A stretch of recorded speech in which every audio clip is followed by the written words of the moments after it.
You've been taught to believe that strength comes from having more control, more reassurance, more love, more understanding, more certainty from life. But if that were true, why do so many people who seem to have everything still feel heavy inside? Why does the mind stay restless even when the world gives it what it asked for? Why does the heart remain tired even after being seen, praised, or chosen? The truth is, real strength does not come from demanding more from life. It comes from needing less from it. Buddhist wisdom has revealed this for centuries. The more the mind clings, the more it suffers. The more the heart loosens its grip, the more inner freedom begins to grow. Tonight, as you listen to these lessons, something quiet but powerful will begin to change. Your need for control will soften. Your hunger for answers will begin to fade, and the pressure to make life give you more will slowly lift. In its place, a deeper strength will rise, calm, steady, open, and free. This is not just another talk to help you rest. This is a lesson in inner freedom. Are you ready? Let's begin. And now something begins to shift, not outside, not in the world, not in the behavior of others, but inside the quiet place where expectations are formed and silently defended. Because the moment the need for life to behave a certain way starts to loosen, a different kind of space opens. A space that does not fight every delay, every silence, every unexpected turn. What happens next may feel unfamiliar at first, but it carries a kind of relief that does not depend on circumstances. There is a subtle tension most people carry without noticing. It lives in the way the mind prepares scripts for how things should go, how people should respond, how time should unfold. It whispers quietly, shaping invisible agreements with life. Agreements that are never actually signed, yet deeply believed. When those agreements are broken, even in the smallest ways, the mind reacts as if something has gone wrong at a fundamental level. This is where much of human suffering quietly begins. The mind builds a picture of how the day should unfold.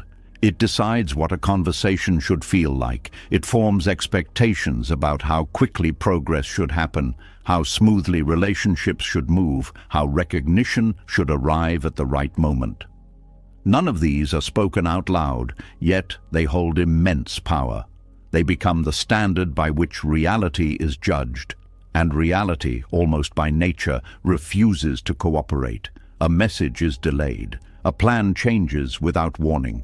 A person responds in a way that feels distant or confusing. The outcome that seemed certain does not appear. And suddenly, the weight appears. Not because of what happened, but because it did not match what the mind had already decided should happen. The discomfort is not in the event itself. It is in the resistance to it.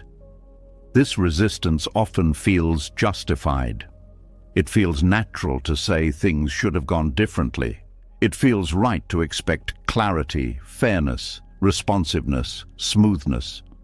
But beneath that feeling lies a quiet attachment, a deep insistence that life must align with personal preference in order for peace to exist. And this is where the cycle continues. Because every time life moves in a different direction, the mind tightens. It questions, analyzes, replays. It tries to correct reality in its own way, even if only internally. It argues with what has already happened, as if the argument itself could reverse the moment. But the moment has already passed. The more the mind resists, the more energy is spent. The body tightens, the breath becomes shallow, the sense of ease disappears. All of this happens not because life is inherently unbearable, but because it is being compared, moment by moment, to an imagined version of how it should be. There is another way of moving through this.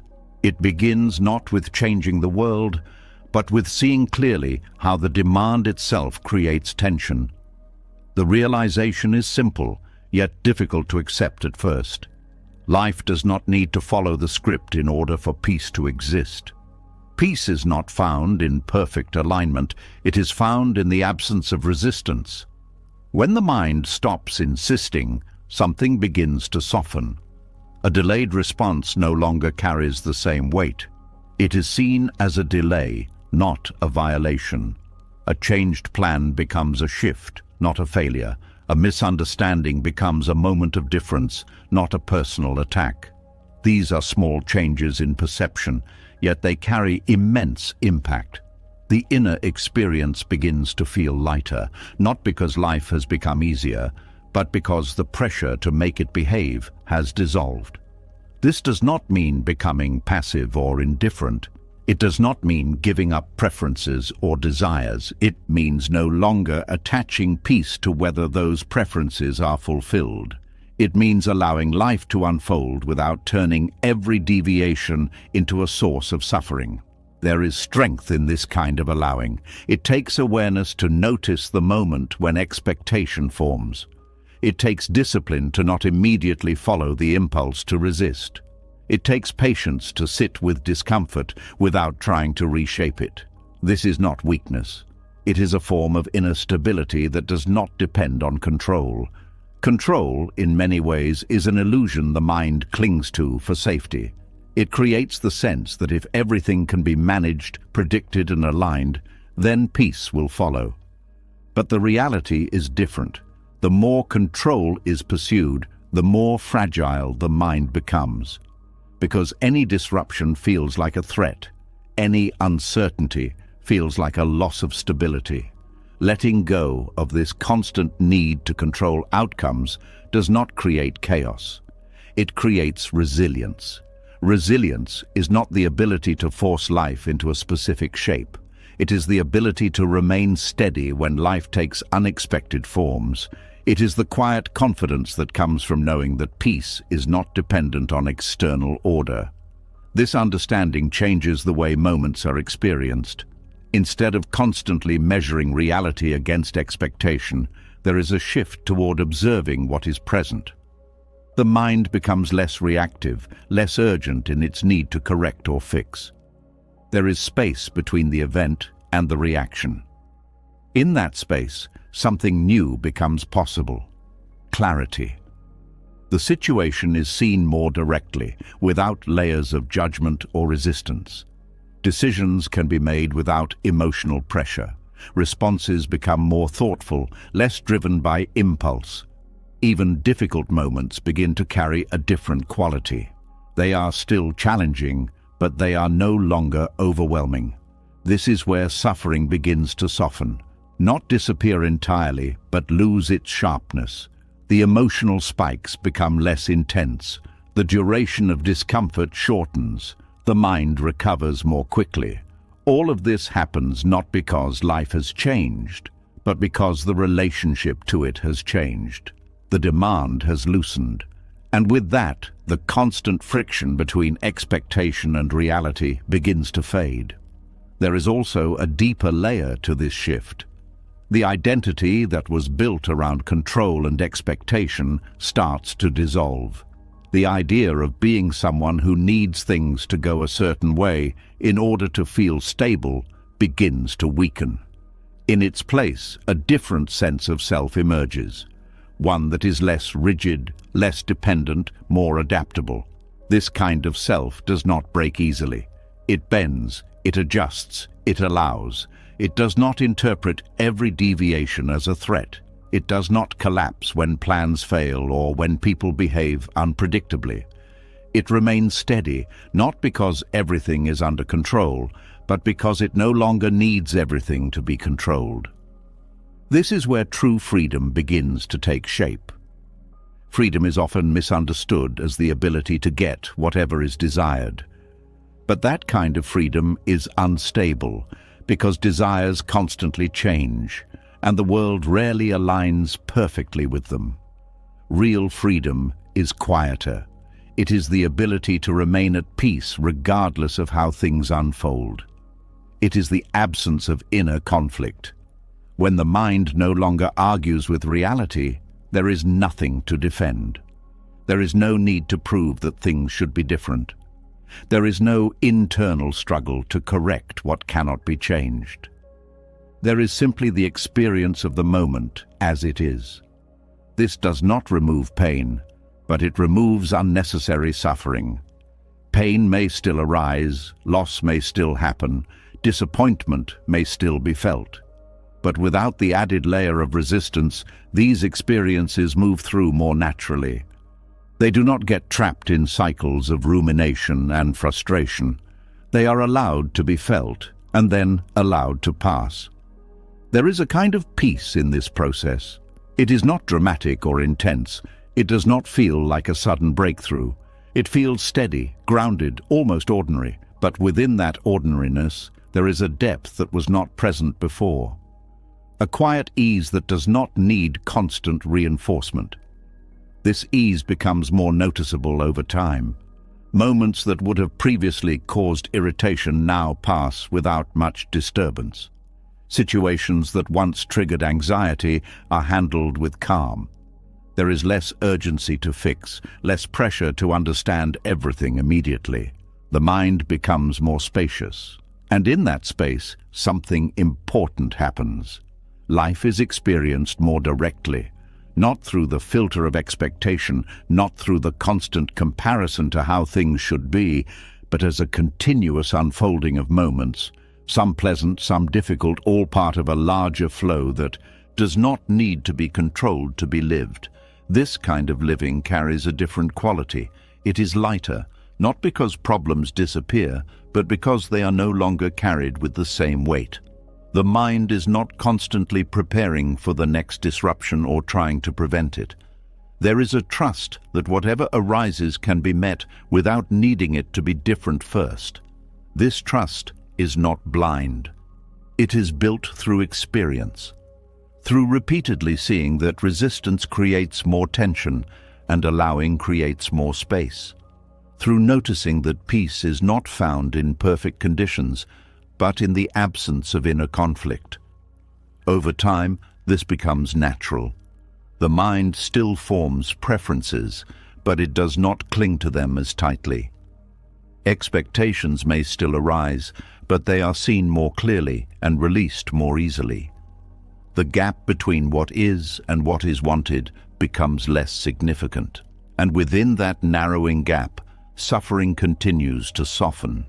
What remains is a steady presence, a way of moving through life that does not depend on constant alignment with personal desires, a way of experiencing moments without turning them into problems, a quiet strength that does not need the world to cooperate in order to feel whole.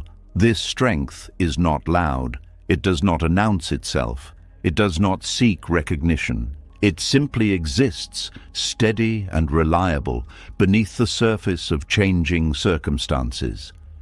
It is felt in the absence of urgency, in the ease of letting things be, in the quiet acceptance of what cannot be changed.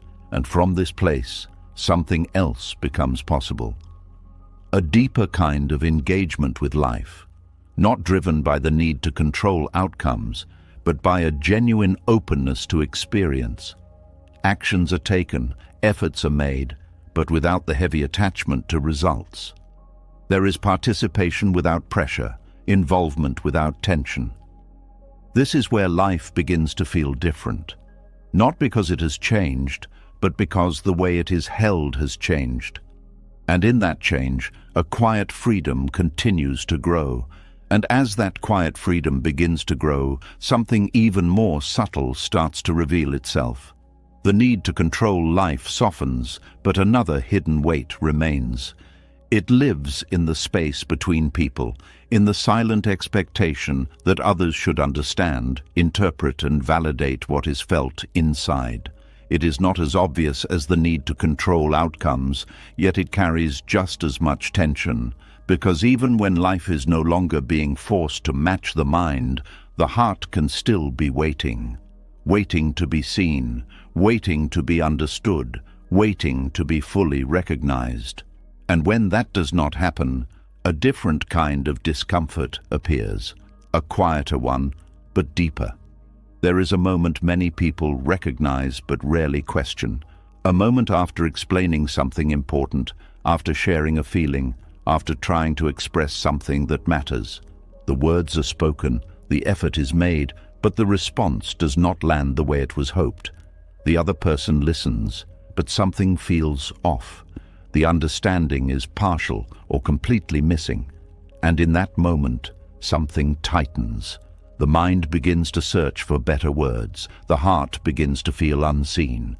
There is an urge to explain again, to clarify, to try harder to be understood. It feels necessary, almost urgent, as if peace depends on closing that gap between what is felt and what is received. This is where the hidden hunger lives, the hunger to be fully understood. It does not always appear as a loud demand. Often it is quiet.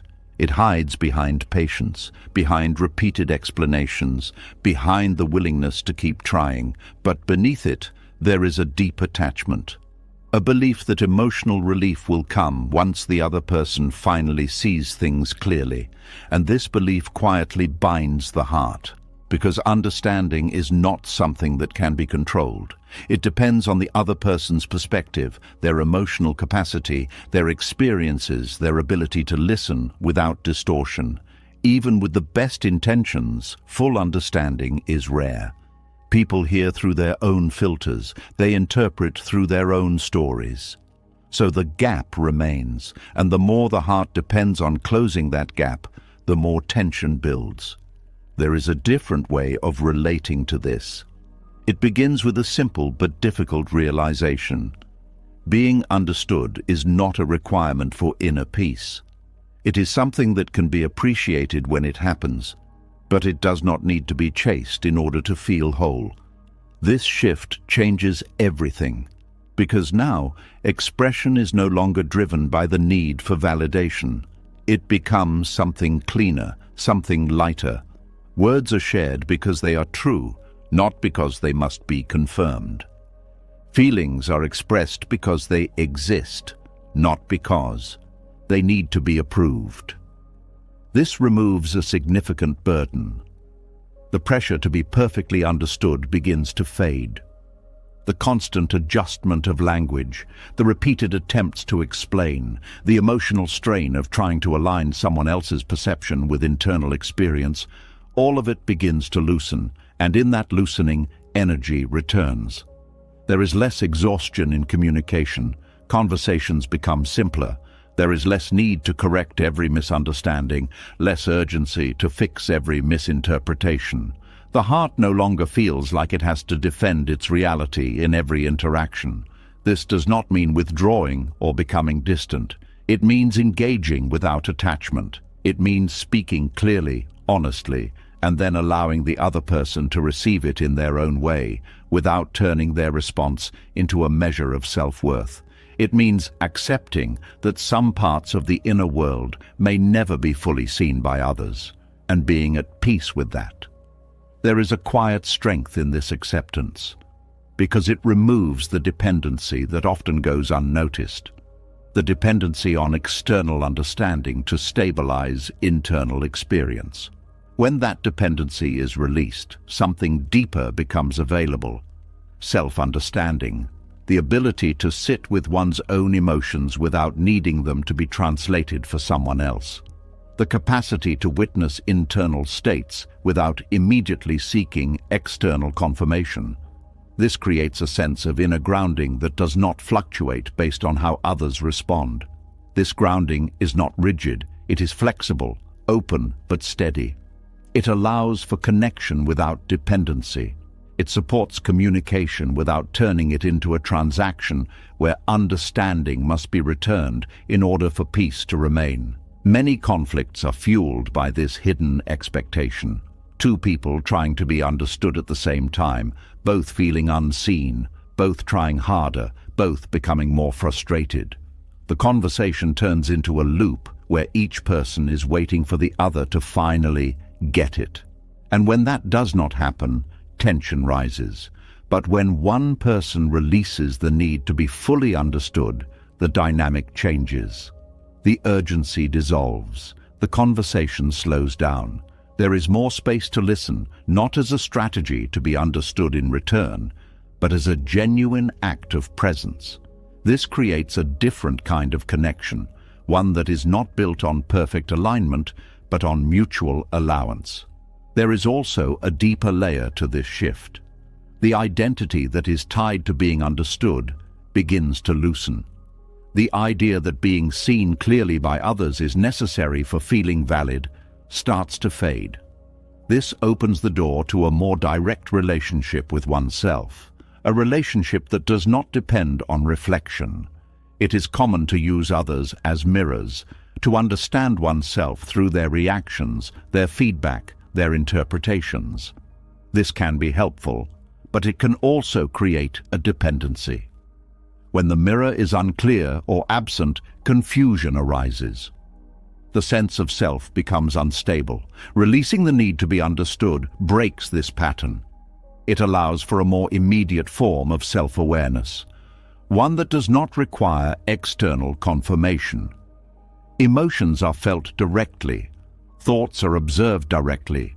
Experiences are processed internally without needing them to be validated from the outside. This builds a different kind of confidence. Not the kind that comes from approval, but the kind that comes from familiarity with one's own inner world. There is less doubt, less second-guessing, less need to check whether what is felt is acceptable or correct. This does not isolate. It actually deepens connection, because interactions are no longer burdened by hidden demands. There is more openness, more authenticity, because the need to manage how one is perceived is reduced. This allows for more honest expression, even if it is not perfectly understood. There is freedom in this honesty. Freedom from performing, from adjusting, from constantly monitoring how words are received.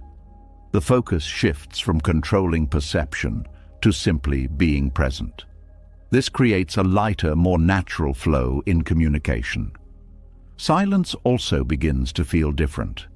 It is no longer uncomfortable or filled with the need to fill gaps. It becomes a space where presence can exist without explanation. There is no urgency to clarify everything, no pressure to make every feeling known. Some experiences remain internal, and that is no longer a problem. This changes the way relationships are experienced. There is less tension, less emotional negotiation, less need to extract understanding from others. Interactions become more about sharing space rather than resolving every difference. This allows for a more relaxed, more sustainable form of connection. It also changes how misunderstanding is perceived. Instead of being seen as a failure or a threat, it becomes a natural part of human interaction. People are different. They see the world differently. They interpret differently. Expecting perfect understanding is unrealistic, and releasing that expectation removes a significant source of friction. This does not mean accepting harmful behavior or avoiding necessary conversations. It means approaching them without the added burden of needing complete alignment. It means addressing issues clearly, but without tying emotional stability to the outcome of the conversation. This creates more clarity, more effectiveness, because communication is no longer clouded by the need to be validated. There is also a quiet peace that comes from knowing that some parts of the inner experience are inherently private. Not everything needs to be shared. Not everything needs to be explained. Some feelings can exist without being translated. This reduces the pressure to externalize every internal state, allowing for a more contained, more stable inner life. This containment is not suppression. It is a form of self-sufficiency. The ability to hold one's own experience without needing to distribute it in order to feel relief. This creates a deeper sense of independence, one that is not based on isolation, but on internal capacity. Over time, this capacity grows. The need to be understood becomes less intense. The moments of discomfort when misunderstanding occurs become shorter. The urge to explain repeatedly fades. There is more ease, more acceptance, more space. And within that space, something important becomes clear. Understanding, while valuable, is not essential for peace. It is something that can enrich connection, but it is not the foundation of inner stability. That foundation is built internally, through awareness, acceptance, and the ability to remain steady regardless of external perception. This realization carries a quiet power. It frees the heart from a subtle but constant dependency. It allows for a more direct experience of life, one that is not filtered through the need to be seen in a certain way. It creates a form of freedom that is not obvious, but deeply felt. A freedom that does not rely on agreement. A freedom that does not require explanation. A freedom that simply exists, steady and quiet, beneath the surface of every interaction. And from this place, connection becomes something different. Not a search for validation, but a sharing of presence. Not a demand to be understood, but an openness to relate. And in that shift, the heart becomes lighter. Not because it is finally understood, but because it no longer needs to be. And as the heart becomes lighter from no longer needing to be fully understood, another quiet habit begins to reveal itself. It hides in the way the mind looks at every moment, searching, analyzing, trying to extract something from it. Not just understanding from people, but meaning from life itself. A silent pressure that says every experience must explain something, teach something, lead somewhere. And when that meaning is not clear, something feels incomplete. There is a subtle exhaustion that comes from constantly trying to make sense of everything. It does not always appear as stress. Sometimes it feels like curiosity, like reflection, like the desire to grow. But beneath it, there can be a quiet insistence that every moment must justify itself. When something good happens, the mind wants to hold it, define it, give it a reason. When something difficult appears, the mind searches for lessons, for explanations, for a purpose that can make the discomfort feel acceptable. Even silence becomes something to interpret. Even waiting becomes something to question. And slowly, without noticing, life becomes a series of problems to solve instead of moments to live. There is a different way of being with experience. It begins with allowing some moments to remain without explanation. Allowing some seasons to pass without extracting meaning from them. Allowing some events to exist as they are, without turning them into symbols or lessons. This may feel uncomfortable at first, because the mind is used to building structure. It feels safer when things make sense, when there is a clear narrative, when everything fits into a larger story. Meaning provides a sense of control, a way to organize experience into something understandable. But this constant need for meaning can also create pressure. A delay is no longer just a delay. It becomes something that must be explained. A loss is no longer just a loss. It becomes something that must carry a lesson.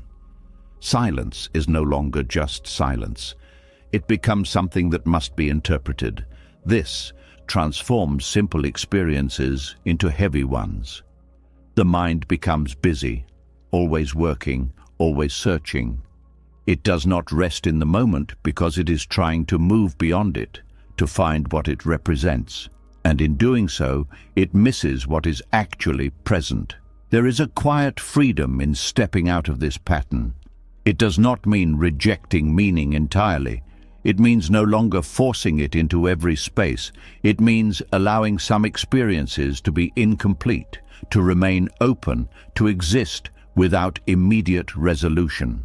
This creates a different relationship with time. Instead of rushing to understand, there is a willingness to wait. Instead of needing clarity right away, there is an acceptance of uncertainty. This reduces the internal pressure that often goes unnoticed. Moments begin to feel lighter, not because they have changed, but because they are no longer carrying the weight of interpretation. A quiet evening does not need to represent anything. It can simply be quiet. A pause in progress does not need to signal failure or delay. It can simply be a pause. This allows the mind to rest. Rest not as inactivity, but as the absence of constant analysis, the absence of the need to turn every experience into something useful or meaningful. This rest creates space, and in that space, a different kind of clarity can appear. A clarity that is not forced. When meaning is not chased, it often arrives on its own. Not as a result of effort, but as a natural unfolding. Insights appear without pressure. Understanding deepens without being demanded. This is a quieter, more organic process. It requires patience, the willingness to not know immediately, the willingness to let experiences settle without rushing to conclusions. This patience is not passive, it is active in its openness, in its ability to hold uncertainty without discomfort. There is also a deeper layer to this shift. The identity that depends on constant growth and understanding begins to loosen. The idea that every moment must contribute to progress, to development, to a larger purpose, starts to fade. This reduces the pressure to always be moving forward, always improving, always learning something. This does not stop growth, it changes the way growth happens. Instead of being forced, it becomes natural.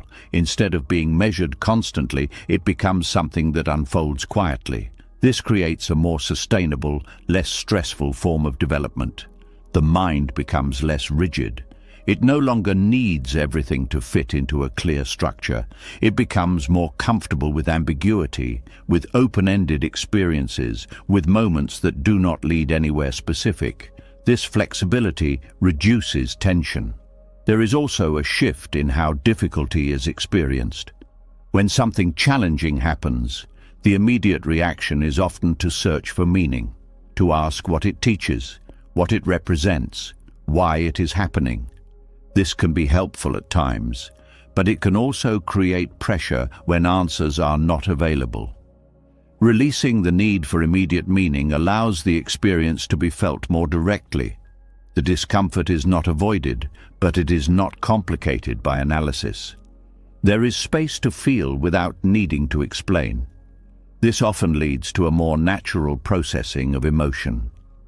Emotions move differently when they are not being interpreted constantly. They rise, they are felt, and they pass. The mind does not hold on to them in an attempt to understand them fully.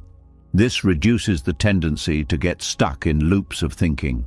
There is also a quiet acceptance that some things may never fully make sense. Some losses do not have clear lessons. Some endings do not provide closure. Some moments remain unresolved. Accepting this does not create despair. It creates space. Space where life can continue without needing every piece to fit perfectly. This acceptance reduces the need to control the narrative of life. The story does not need to be complete at every moment. It can remain open, evolving, unfinished. This allows for a more flexible way of experiencing time and events. There is also a shift in how presence is experienced. When the mind is not searching for meaning, it becomes more available to what is happening now. Attention is no longer divided between the present and the analysis of it. This deepens the experience of each moment. Simple things become more noticeable. The feeling of breathing, the sound of a quiet space, the movement of time without the need to define it. These are often overlooked when the mind is busy searching for meaning. This simplicity carries its own form of richness. Not because it leads to something greater, but because it is complete in itself. This changes the way satisfaction is experienced. It becomes less dependent on outcomes and more connected to presence. There is also a reduction in comparison. When meaning is not constantly being assigned, there is less need to compare experiences to expectations or to other moments. Each moment stands on its own, without needing to measure up to something else. This reduces internal conflict. The mind is not evaluating constantly. It is not asking whether this moment is meaningful enough, productive enough, significant enough. It is simply allowing the moment to exist. This allowance creates ease. Ease that does not come from achieving something, but from not needing to achieve something in every moment. This is a subtle but powerful shift. It also changes how the future is perceived. The need to ensure that future moments will be meaningful reduces. There is less pressure to plan every step with purpose. This creates more openness, more flexibility, more willingness to move without knowing exactly where it leads. This does not remove direction, it removes the rigidity around it. Goals can still exist, intentions can still be set, but they are held more lightly. This reduces anxiety about outcomes and allows for a more adaptable approach. There is also a deeper trust that develops. Trust that not everything needs to be understood immediately. Trust that meaning, when it is relevant, will appear in its own time. This reduces the urgency that often drives overthinking. Overthinking is often fueled by the need to make sense of things. When that need is reduced, the mind becomes quieter. Thoughts still arise, but they are not chased as intensely. This creates a more stable, internal environment. There is also a shift in how silence is experienced. Silence is no longer something that needs to be filled or explained. It becomes a space of rest, of presence, of openness. This changes the quality of quiet moments. They become less uncomfortable, less filled with the need to do something with them. They are allowed to exist without purpose, and in that, they become more peaceful. This also affects how relationships are experienced. Conversations do not need to carry deep meaning every time.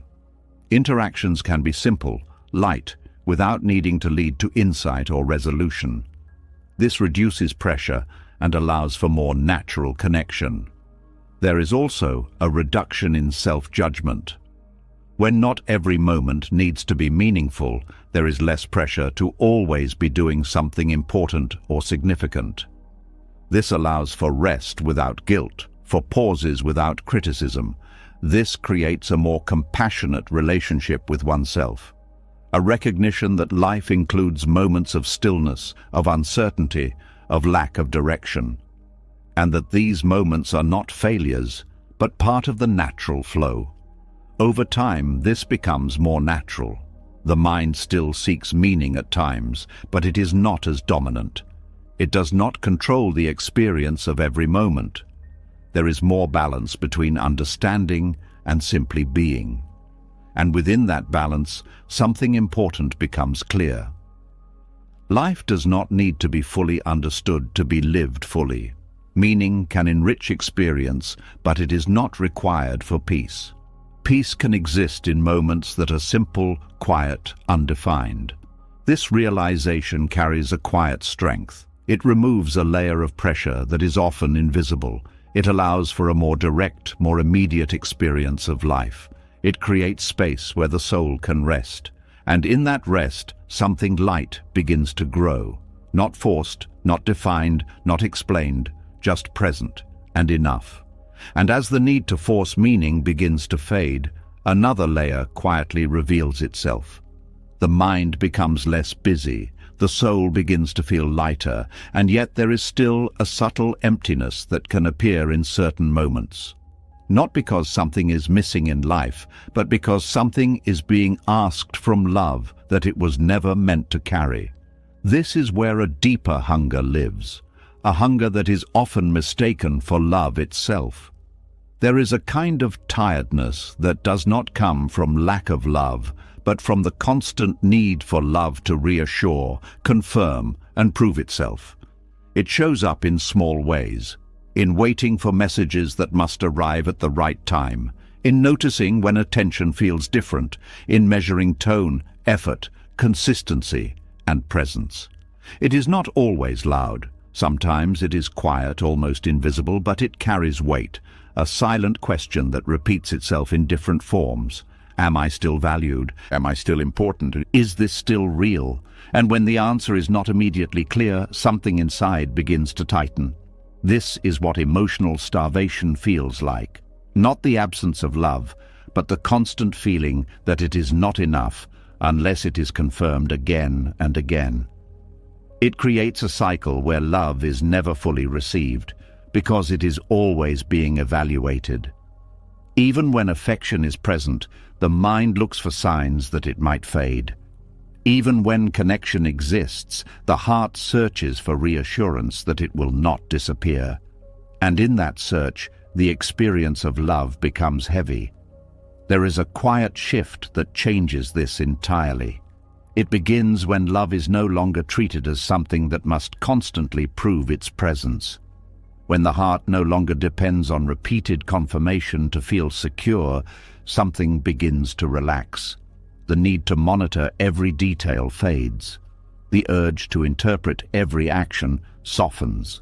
Love is no longer something that must be measured in order to be trusted. This does not remove care. It removes dependency. There is a difference between appreciating love and relying on it to define one's sense of worth. When love becomes the source of identity, it carries too much responsibility. It is asked to fill every gap, to calm every fear, to provide constant stability. And no human connection can carry that weight without strain. Releasing this expectation does not reduce love. It allows it to breathe. It allows love to exist without pressure, without the constant need to validate, without being turned into a system of emotional survival. This changes the way connection is experienced.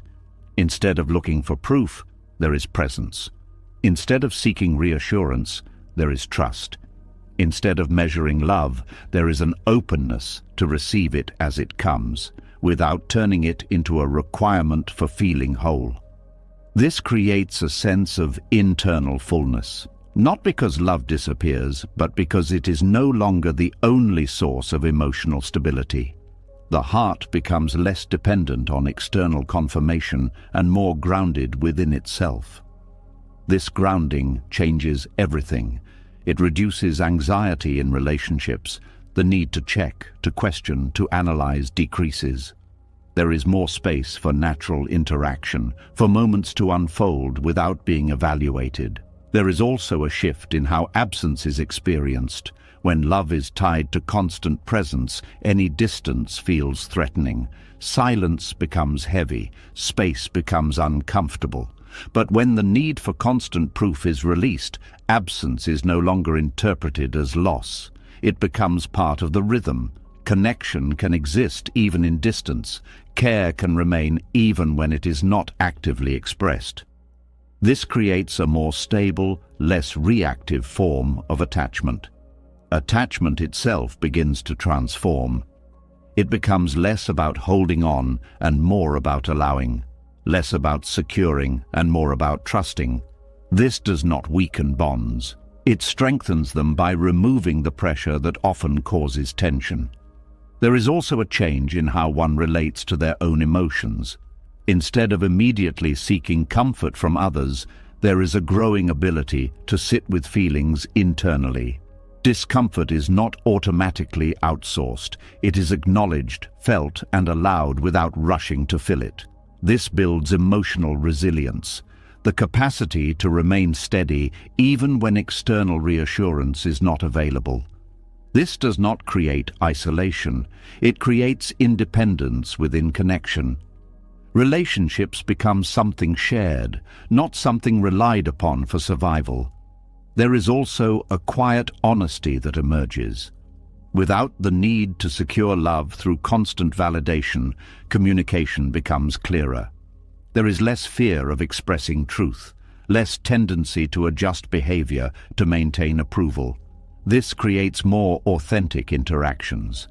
Authenticity deepens connection, not because it guarantees stability, but because it removes pretense. There is less performance, less effort to appear in a certain way. This allows relationships to develop based on reality rather than expectation. There is also a reduction in emotional bargaining. The subtle exchange where actions are performed in hopes of receiving something in return begins to fade. Kindness is given without calculation. Attention is shared without expectation. This creates a cleaner form of connection, one that is not built on transaction, but on presence. This presence feels different. It is not tense or urgent. It is calm, steady, open. It does not need to be reinforced constantly. It exists quietly, without needing to prove itself in every moment. This changes the experience of closeness. Closeness is no longer measured by frequency or intensity. It is felt in the quality of interaction, in the ease of being together, in the absence of pressure. This creates a deeper, more sustainable form of intimacy. There is also a shift in how insecurity is experienced.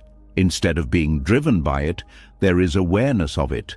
It is seen as a passing state, not a permanent condition. This reduces its influence. It does not control behavior in the same way. This awareness creates choice, the ability to respond rather than react, the ability to remain grounded even when uncertainty appears. This strengthens the sense of self within relationships. The sense of self becomes more stable, less influenced by external changes, less dependent on others' actions. This does not create distance. It creates a balanced connection where both individuals can exist without losing themselves.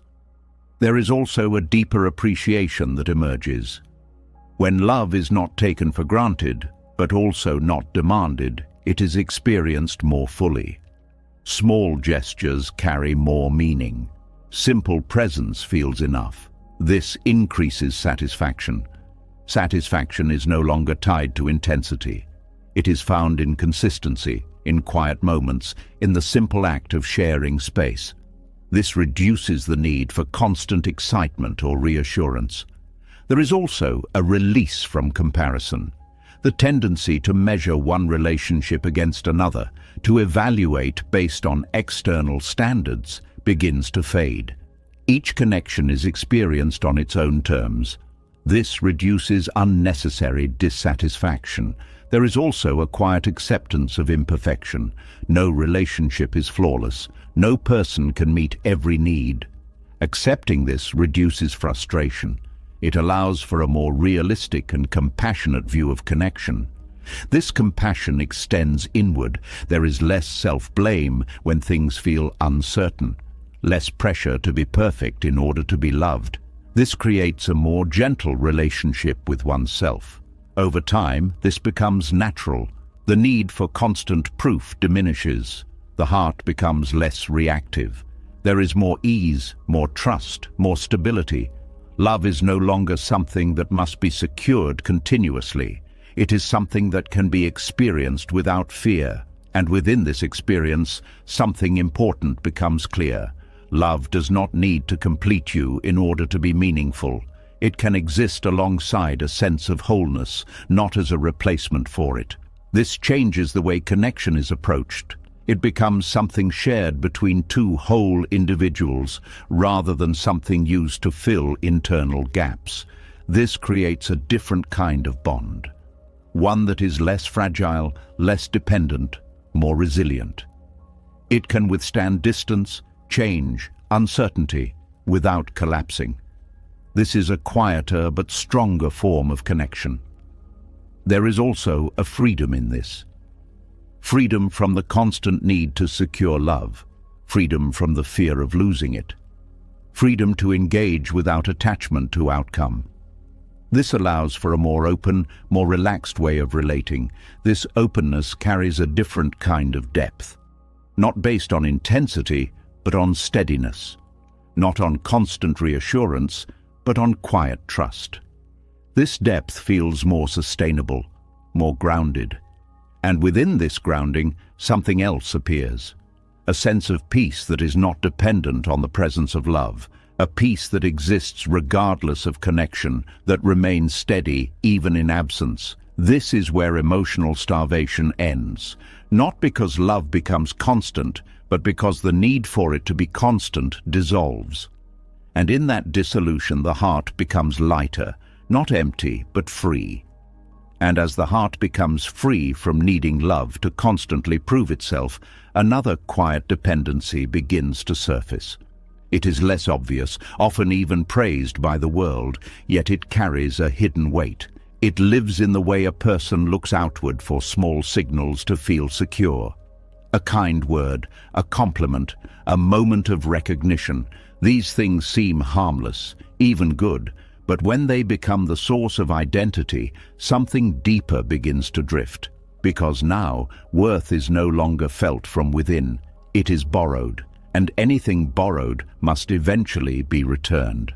There is a subtle tiredness that comes from this way of living. It is not always recognized immediately. It shows up in the need to be noticed, in the quiet disappointment when effort is not acknowledged, in the way the mood shifts depending on how others respond. When praise is present, there is a lift, a sense of validation, of being seen, of being enough. But when it is absent, even briefly, something feels missing, not because the value has disappeared, but because the connection to it was never internal to begin with. This creates a fragile center, a center that moves depending on external voices, a center that feels strong one moment and uncertain the next. This instability is not caused by a lack of ability or worth, but by where that worth is being sourced. The world becomes a mirror, and every reflection begins to matter more than it should. A compliment feels like truth. A lack of recognition feels like doubt. A criticism feels like a threat. The mind begins to organize identity around these reflections, shaping itself according to what is received. This is where exhaustion begins, because maintaining this external alignment requires constant attention. There is a need to perform, to adjust, to anticipate how actions will be perceived. Even simple decisions begin to carry weight, not because of their intrinsic value, but because of how they might be judged. This takes energy that could be used for presence, for creativity, for simply being. Instead, it is spent managing perception, seeking approval, maintaining a certain image. There is a different way of existing. It begins when praise is no longer treated as a requirement for feeling stable. When compliments are received but not depended on. When recognition is appreciated but not used as proof of worth. This shift is quiet but powerful because it returns attention inward. Instead of asking, "How am I seen?" the question becomes, "What is true here?" Instead of measuring value through reaction, there is a direct connection to one's own experience, one's own sense of alignment. This creates a different kind of center, a center that is not easily shaken, because it is not built on fluctuating input. It is grounded in awareness, in a direct relationship with oneself that does not require constant confirmation. This does not remove appreciation for praise, it changes its role. Praise becomes something that can be enjoyed without being clung to. It is no longer a necessity, but a pleasant addition. This reduces dependency and increases freedom. Freedom from needing to be seen in a certain way. Freedom from adjusting behavior to maintain approval. Freedom from the constant monitoring of how one is perceived. This allows for more natural expression. Actions are no longer filtered through the question of how they will be received. They are guided by internal clarity, by intention, by a sense of authenticity that does not need to be justified externally. This authenticity feels different. It is quieter, less performative, less driven by outcome. It does not seek attention, yet it often draws it naturally. Not because it is trying to impress, but because it is grounded. There is also a reduction in comparison. When identity is no longer tied to praise, there is less need to measure oneself against others. The focus shifts from external positioning to internal alignment. This reduces tension and creates a more stable sense of self. There is also a change in how criticism is experienced. Without dependence on praise, criticism loses some of its weight. It is still heard, still considered, but it does not destabilize identity in the same way. This allows for growth without fear. Feedback becomes information, not judgment. This creates a more open, more flexible approach to improvement. There is less defensiveness, less need to protect an image.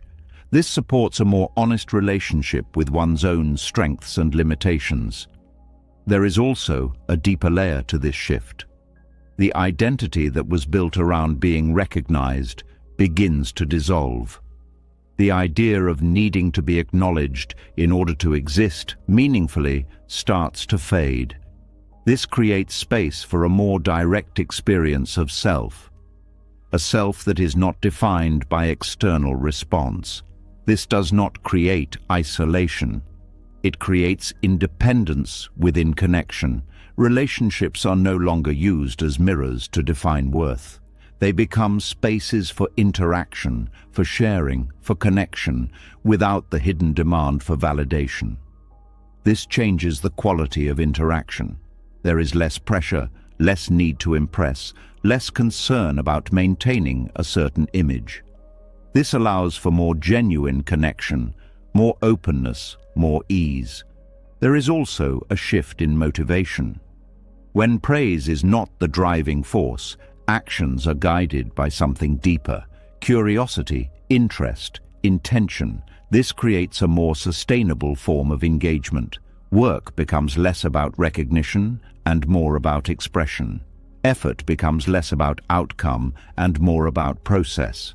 This reduces burnout because energy is not tied to external response. It is generated internally through engagement, through presence, through alignment with what feels meaningful. There is also a quiet confidence that emerges, not loud, not performative, but steady. A confidence that does not need to be announced because it is not dependent on being confirmed.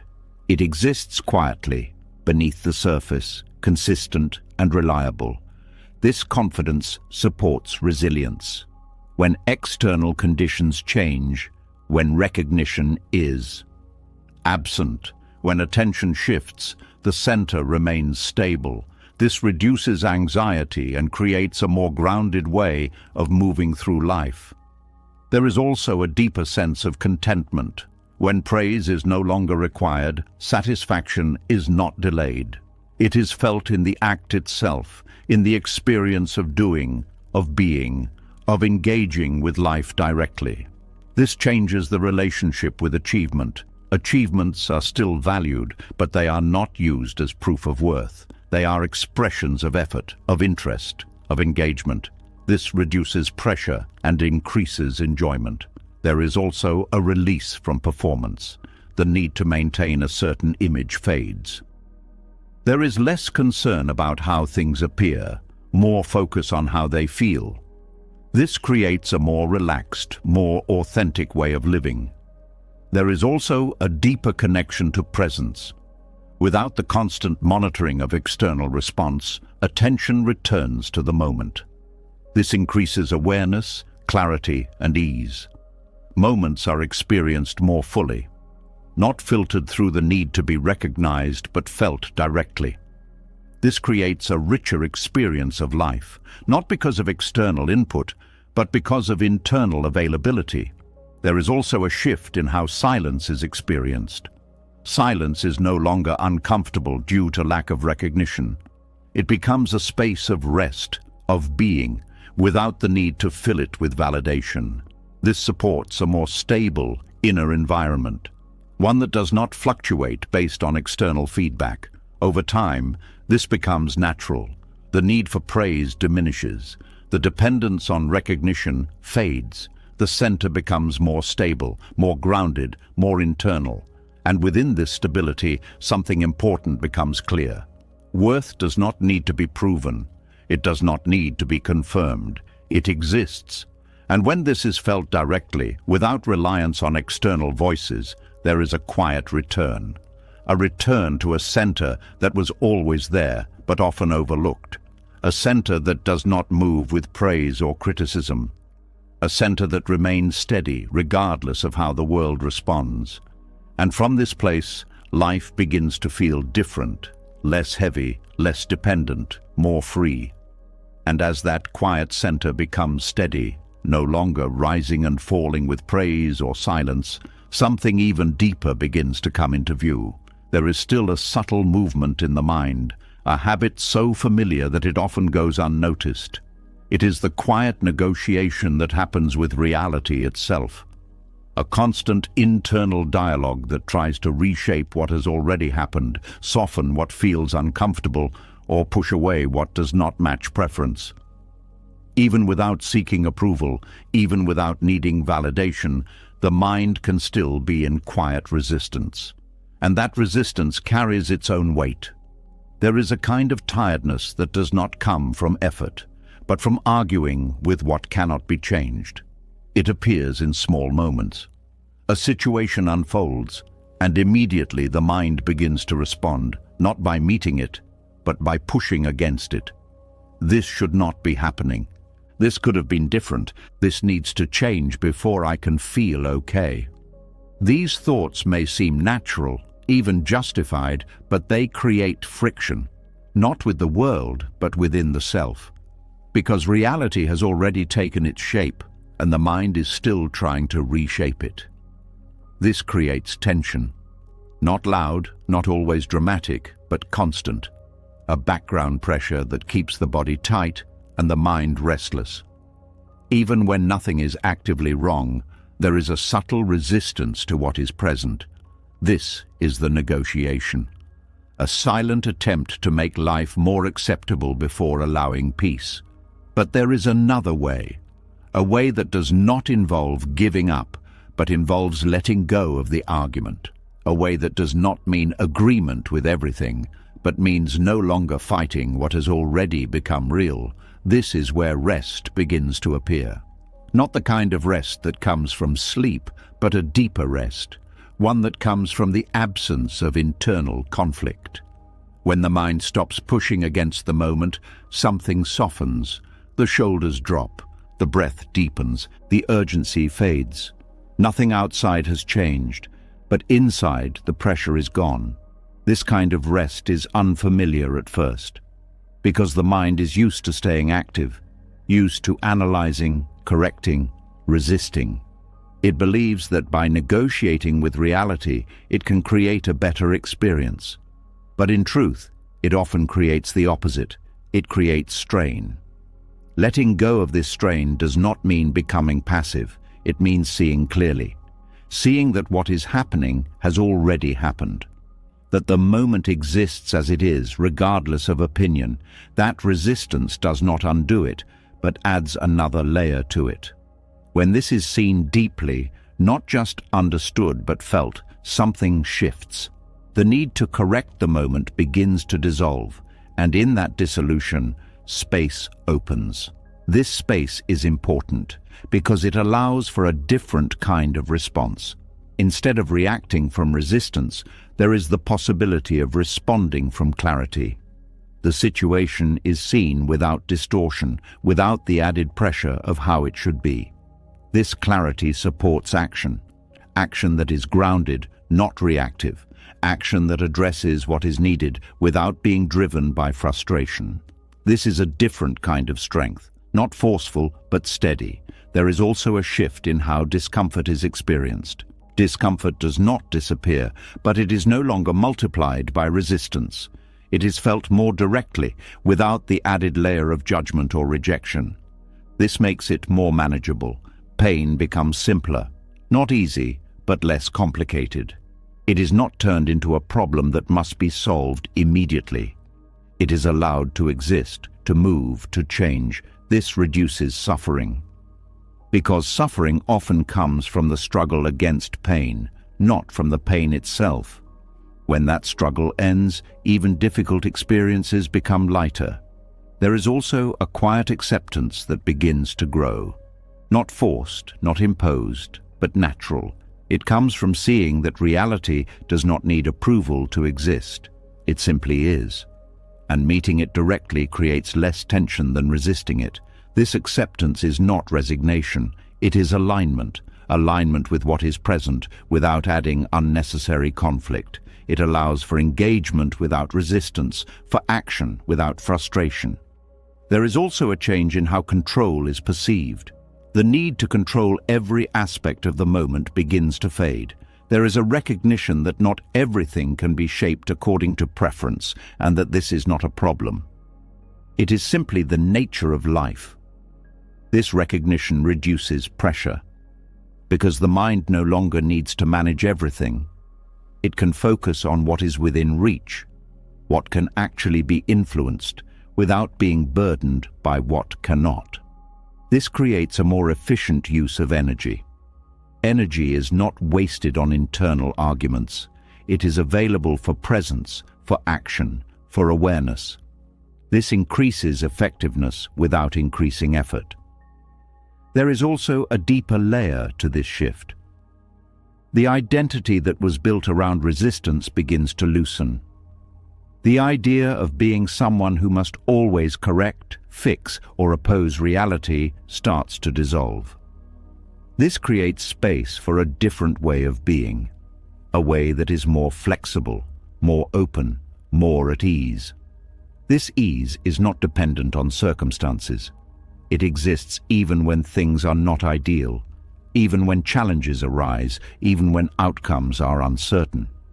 It comes from the absence of internal conflict, not from the perfection of external conditions. There is also a change in how time is experienced. Without constant resistance, moments feel less rushed. There is less urgency to move past discomfort, less need to escape the present. This creates a slower, more grounded experience. Time feels more spacious, more available. This allows for deeper awareness. Awareness that is not clouded by reaction, but clear and direct. This supports better understanding, better decisions, better presence. There is also a shift in how relationships are experienced. Without the need to negotiate reality, interactions become simpler. There is less resistance to others' behavior, less need to correct or change them in order to feel at ease. This reduces conflict, not by avoiding issues, but by removing unnecessary tension. Conversations become more direct, more honest, less reactive. This creates more stable connections, connections that are not driven by the need to control or correct, but by a willingness to meet each other as they are. There is also a deeper sense of trust that develops. Trust in the process of life, in the unfolding of moments, in the ability to respond without needing everything to be perfect first. This trust is not blind. It is grounded in experience, in the repeated observation that resistance creates more strain and acceptance creates more space. Over time, this becomes natural. The mind still reacts at times, still resists occasionally, but it returns more quickly to ease. The pattern of negotiation weakens, and the pattern of acceptance strengthens. And within this shift, something important becomes clear. Reality does not need to be negotiated in order to be lived. It can be met directly, without argument, without resistance, without the need to reshape it before allowing peace. This is where rest appears, not as an escape, but as a presence that does not push away what is difficult, but also does not fight it. A presence that sits beside truth without needing it to be different. This sitting is quiet. It does not draw attention, but it carries strength. A strength that is not based on control, but on acceptance. A strength that does not depend on outcome, but on stability. And from this place, life begins to feel different, less heavy, less urgent, more open, more calm. Not because everything has changed, but because the need to negotiate with it has ended. And as the mind begins to rest, no longer arguing with what is already here, something even more hidden starts to surface. The tension is quieter now, less obvious, but still present in subtle ways. It appears in the silent expectations carried into each moment. Not the loud kind of demands, but the quiet belief that certain things should be given, that certain outcomes should naturally arrive, that life should unfold with a certain level of fairness, comfort, and recognition. This belief feels normal, so normal that it is rarely questioned. Yet it shapes how every experience is felt. There is a feeling that comes when things do not go as expected. Not just disappointment, but something sharper. A sense that something has been taken, that something was deserved but not received.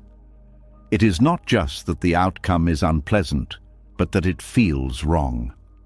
This feeling often comes from entitlement, not in the way it is usually described, not arrogance or selfishness, but a quiet assumption that life should provide certain things in a certain way. That effort should always lead to reward, that kindness should always be returned, that fairness should always prevail.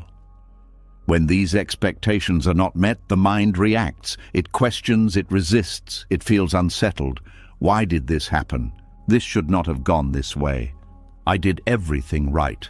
These thoughts create a particular kind of suffering. Because they are not just responses to the moment, they are reactions to a broken expectation. An expectation that was never guaranteed, yet deeply believed. This creates a fragile experience of life, one where peace depends on conditions being met. Where comfort is expected, fairness is assumed, recognition is anticipated. And when life moves outside of these expectations, the sense of stability is disturbed. There is another way of relating to this. It begins with seeing clearly that life does not operate on personal agreements, that it does not owe comfort, fairness, or perfect outcomes. This realization can feel uncomfortable at first, because it removes a layer of expectation that provided a sense of order. But beneath that discomfort, something important begins to form: freedom. When entitlement begins to dissolve, the relationship with life changes. Moments are no longer filtered through the question of whether they are deserved. They are experienced more directly, without the added layer of expectation. This reduces friction that was created not by the event itself, but by the belief that it should have been different. Without that belief, the experience becomes simpler, not necessarily easier, but less complicated. There is less internal argument, less resistance, less need to correct what has already happened. This creates space for acceptance, for clarity, for a more grounded response.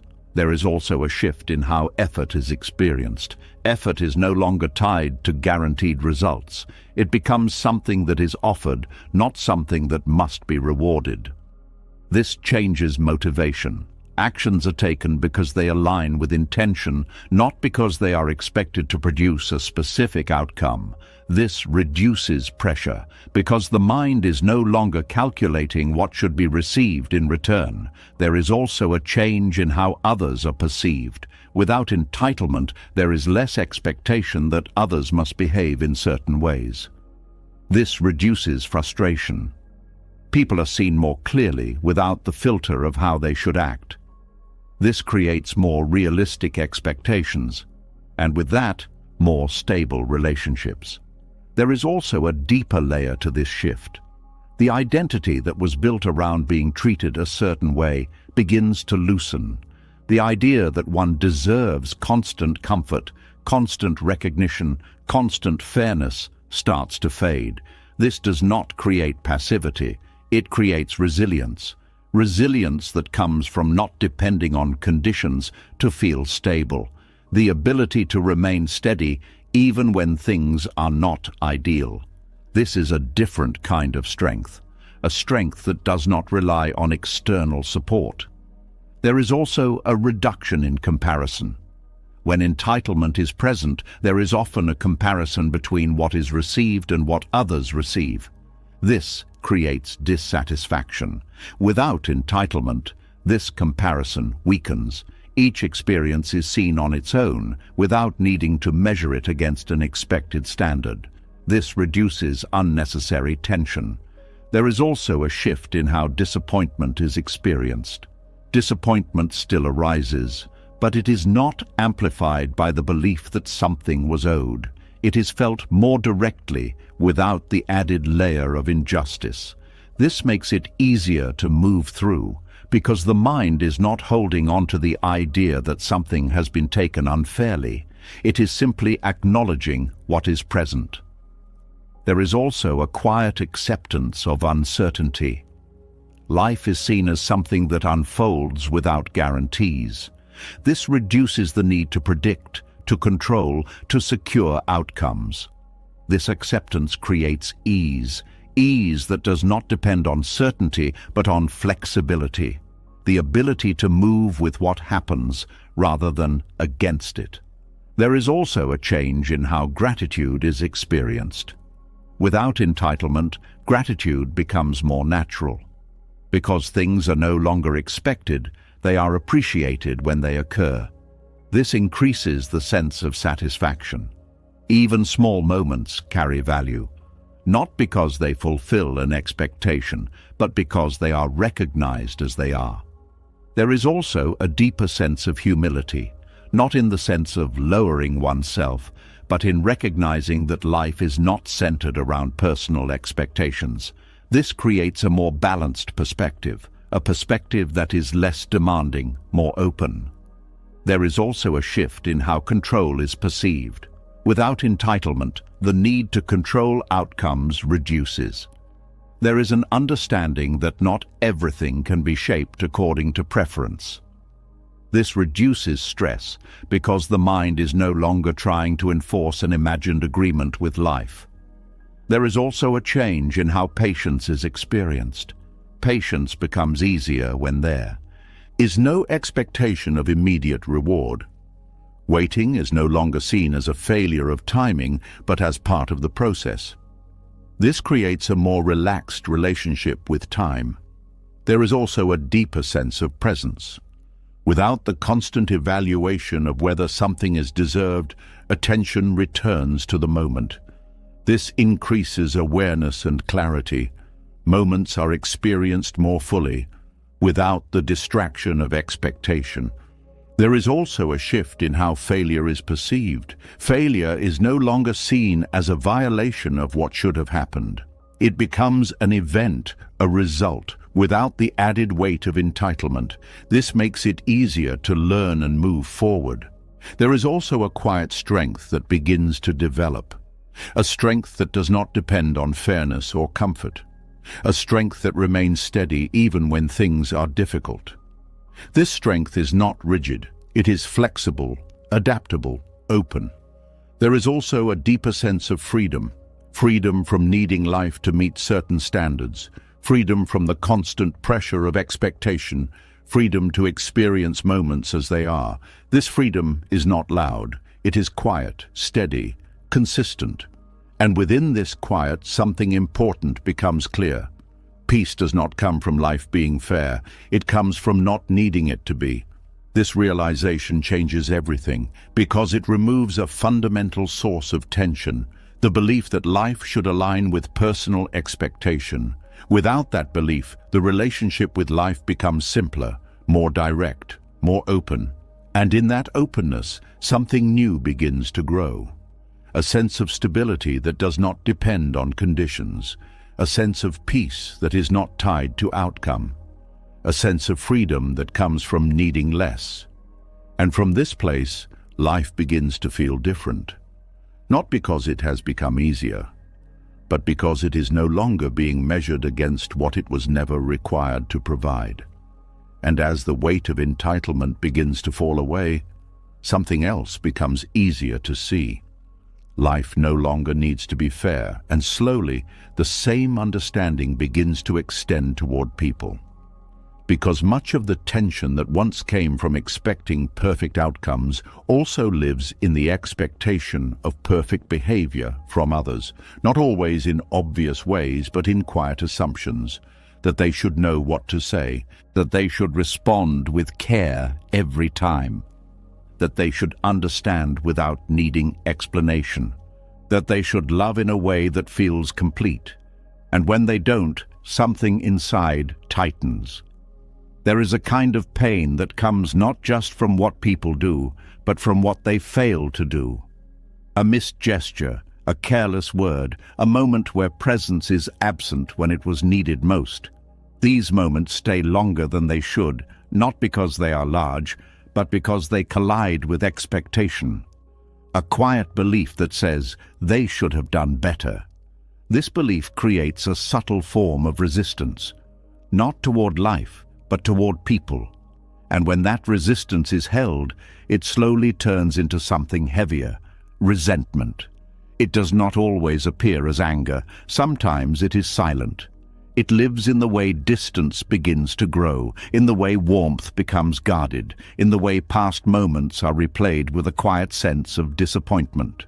This is where emotional strain begins to build. Because holding resentment requires energy. It keeps the mind tied to what has already happened, to what cannot be changed, to what was expected but not received. And over time, this creates a sense of separation, not just from others, but from peace. There is another way of seeing this. It begins with a simple but difficult recognition. People are incomplete, not as a flaw, but as a condition. They carry their own limitations, their own blind spots, their own fears, their own ways of understanding the world. Their ability to love, to listen, to respond is shaped by these things. And because of that, their actions will never fully match what is hoped for. Not consistently, not perfectly, this realization can feel disappointing at first, because it removes the expectation of complete fulfillment from others. But within that removal, something important appears: freedom. When people are allowed to be incomplete without needing them to meet every expectation, the pressure begins to dissolve. The need to correct, to change, to make them behave differently in order to feel at ease, begins to fade. This does not mean accepting harmful behavior. It means seeing clearly what others are capable of without adding expectation on top of it. This clarity changes the way interactions are experienced. Instead of measuring people against an ideal, they are seen as they are. This reduces friction, because the mind is no longer comparing reality to an imagined standard. There is also a shift in how disappointment is felt. Disappointment still arises, but it is softer. It is not fueled by the belief that something was owed. It is simply a recognition that something was not present. This makes it easier to let go, because there is no longer a need to hold on to what should have been. There is also a quiet compassion that begins to develop, not forced, not artificial, but natural. When people are seen as incomplete, their actions are understood in a different way, not excused, but placed in context. This reduces judgment. Judgment often comes from expectation. When expectation softens, judgment follows. This creates more space in relationships, space where people can exist without being constantly evaluated, space where interaction can happen without the need for perfection. There is also a change in how hurt is processed. When someone fails to meet an expectation, the immediate reaction is often to interpret it personally, to see it as a reflection of value, of importance, of worth.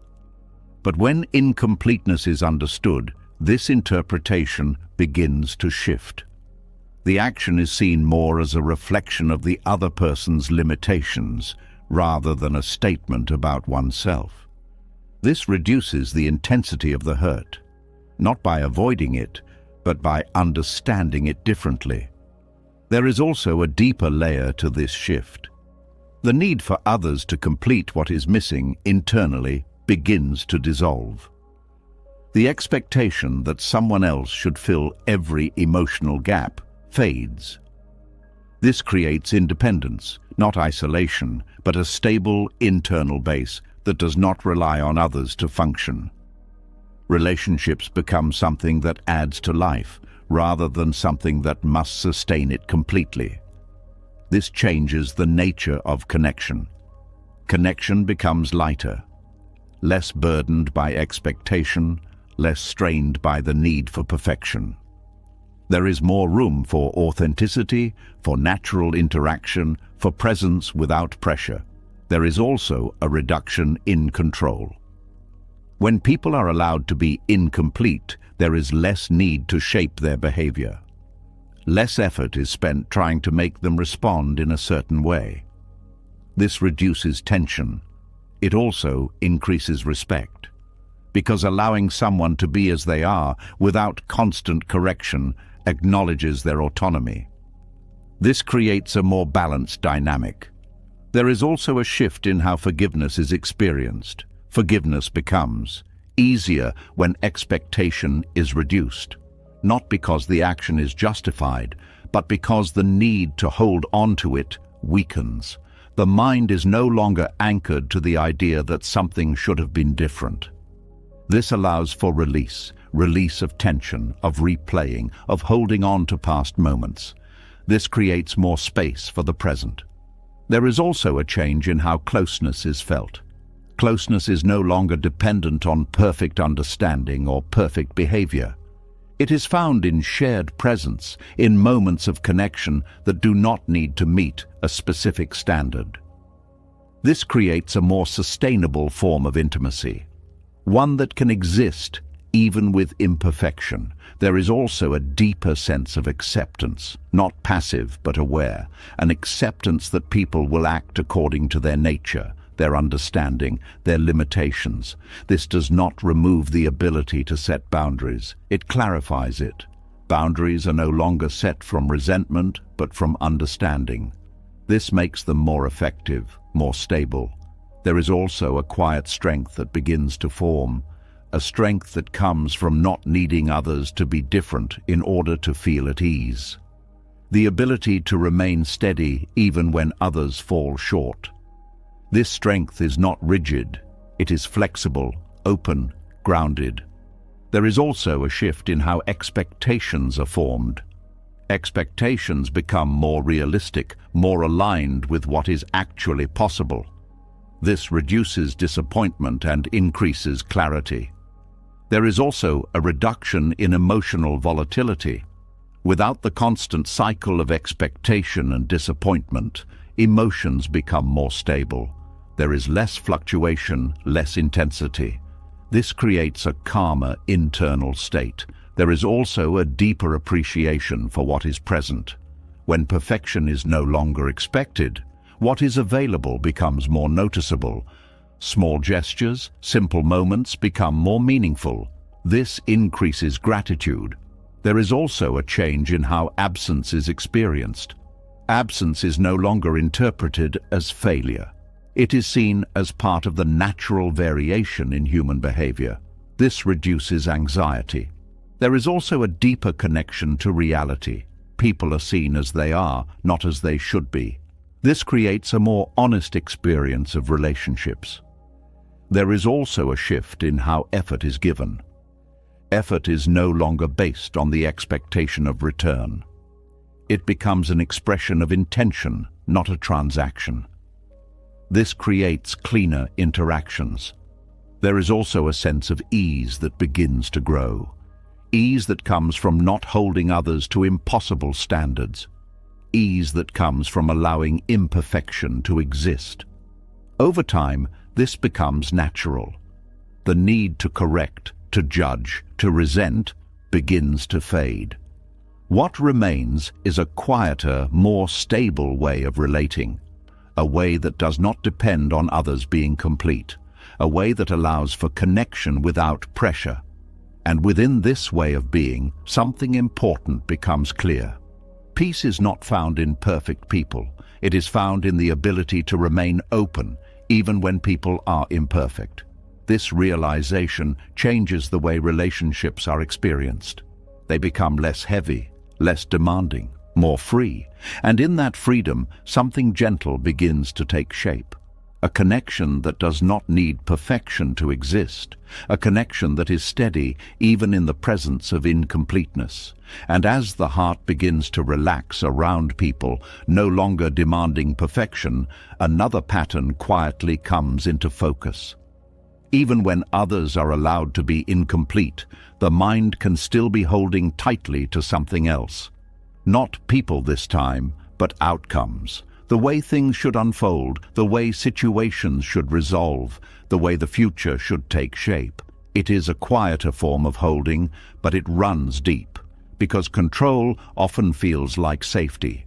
There is a certain tension that lives beneath the surface of daily life. It shows up in planning, in predicting, in trying to stay one step ahead of what might happen next.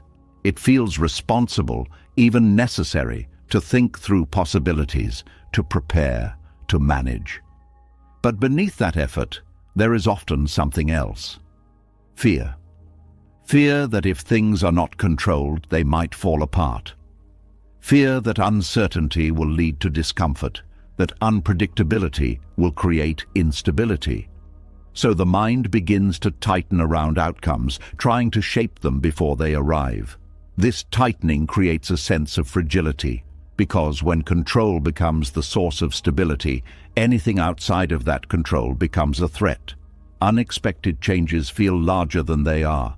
Small disruptions carry more weight. The mind becomes sensitive, reactive, easily unsettled. It is not because life is more difficult. It is because the grip is too tight. There is a different way of relating to this. It begins with loosening, not abandoning responsibility, not ignoring what needs to be done, but softening the attachment to how things must turn out. This creates space, space where the mind is no longer bracing against every possibility. When control is loosened, something unexpected happens. The mind becomes less fragile, not weaker but more resilient, because it is no longer dependent on specific outcomes to remain stable. It can move with change instead of resisting it. It can adapt without collapsing. This adaptability is a form of strength. It allows for flexibility, for responsiveness, for a more grounded way of engaging with life. Instead of trying to predict every outcome, there is a willingness to meet whatever arises. This reduces fear, because fear often comes from the unknown, from the inability to control what is coming next. When the need for control is reduced, the unknown becomes less threatening. It is still uncertain, but it is no longer overwhelming. There is also a shift in how planning is approached. Planning does not disappear, but it becomes lighter. It is no longer an attempt to secure certainty, but a way to prepare while remaining open. This creates a balance between action and acceptance. There is also a change in how mistakes are experienced. When control is tight, mistakes feel like failures. They are seen as evidence that something went wrong, that the plan was not followed correctly. This creates pressure. Without that tight control, mistakes are seen differently. They become part of the process. Not something to avoid at all costs, but something that can be learned from without destabilizing the sense of self. This reduces anxiety and supports growth. There is also a deeper layer to this shift. The identity that was built around being in control begins to loosen. The idea that stability comes from managing every detail starts to fade. This creates space for a different kind of stability, one that comes from within, not from external conditions. This internal stability is not rigid. It is flexible, open, responsive. It allows for movement, for change, for uncertainty without creating panic. There is also a reduction in overthinking. Overthinking is often driven by the need to control outcomes. The mind tries to anticipate every possibility, to prepare for every scenario. This creates loops of thought that are difficult to exit. When control is loosened, these loops begin to slow. Not because thinking stops, but because the urgency behind it fades. There is less need to solve everything in advance. This creates mental space, space where thoughts can arise and pass without being chased. There is also a shift in how time is experienced.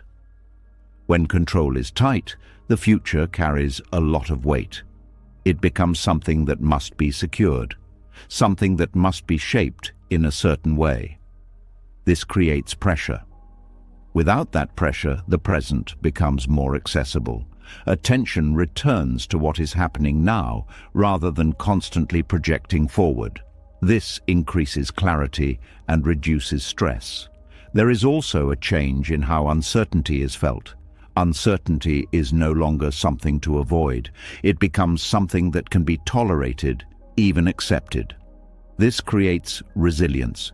Resilience is not about avoiding difficulty. It is about being able to move through it without breaking. Loosening control supports this. Because the mind is not rigid, it can adjust. It can respond to changes without collapsing. There is also a deeper sense of trust that begins to develop. Not blind trust, but a grounded confidence in the ability to handle what arises. This reduces the need to control, because there is an understanding that even if things do not go as planned, they can still be managed. There is also a shift in how effort is experienced. Effort is no longer tied to guaranteed results. It becomes something that is offered without attachment to outcome. This reduces pressure and increases freedom. There is also a reduction in frustration. Frustration often comes from the gap between expectation and reality. When control is loosened, that gap becomes less significant. This reduces tension. There is also a change in how success is perceived. Success is no longer defined by perfect outcomes. It becomes about engagement, about presence, about the quality of action. This creates a more sustainable form of motivation. There is also a deeper connection to the flow of life. Life is no longer something to be controlled. It becomes something to move with. This creates a different experience, one that is less rigid, more open. There is also a quiet ease that begins to appear. Ease that comes from not needing everything to be a certain way. Ease that comes from allowing change. Ease that comes from trusting the process. Over time, this becomes natural. The grip loosens, the mind softens, the sense of fragility fades, and within that shift, something important becomes clear.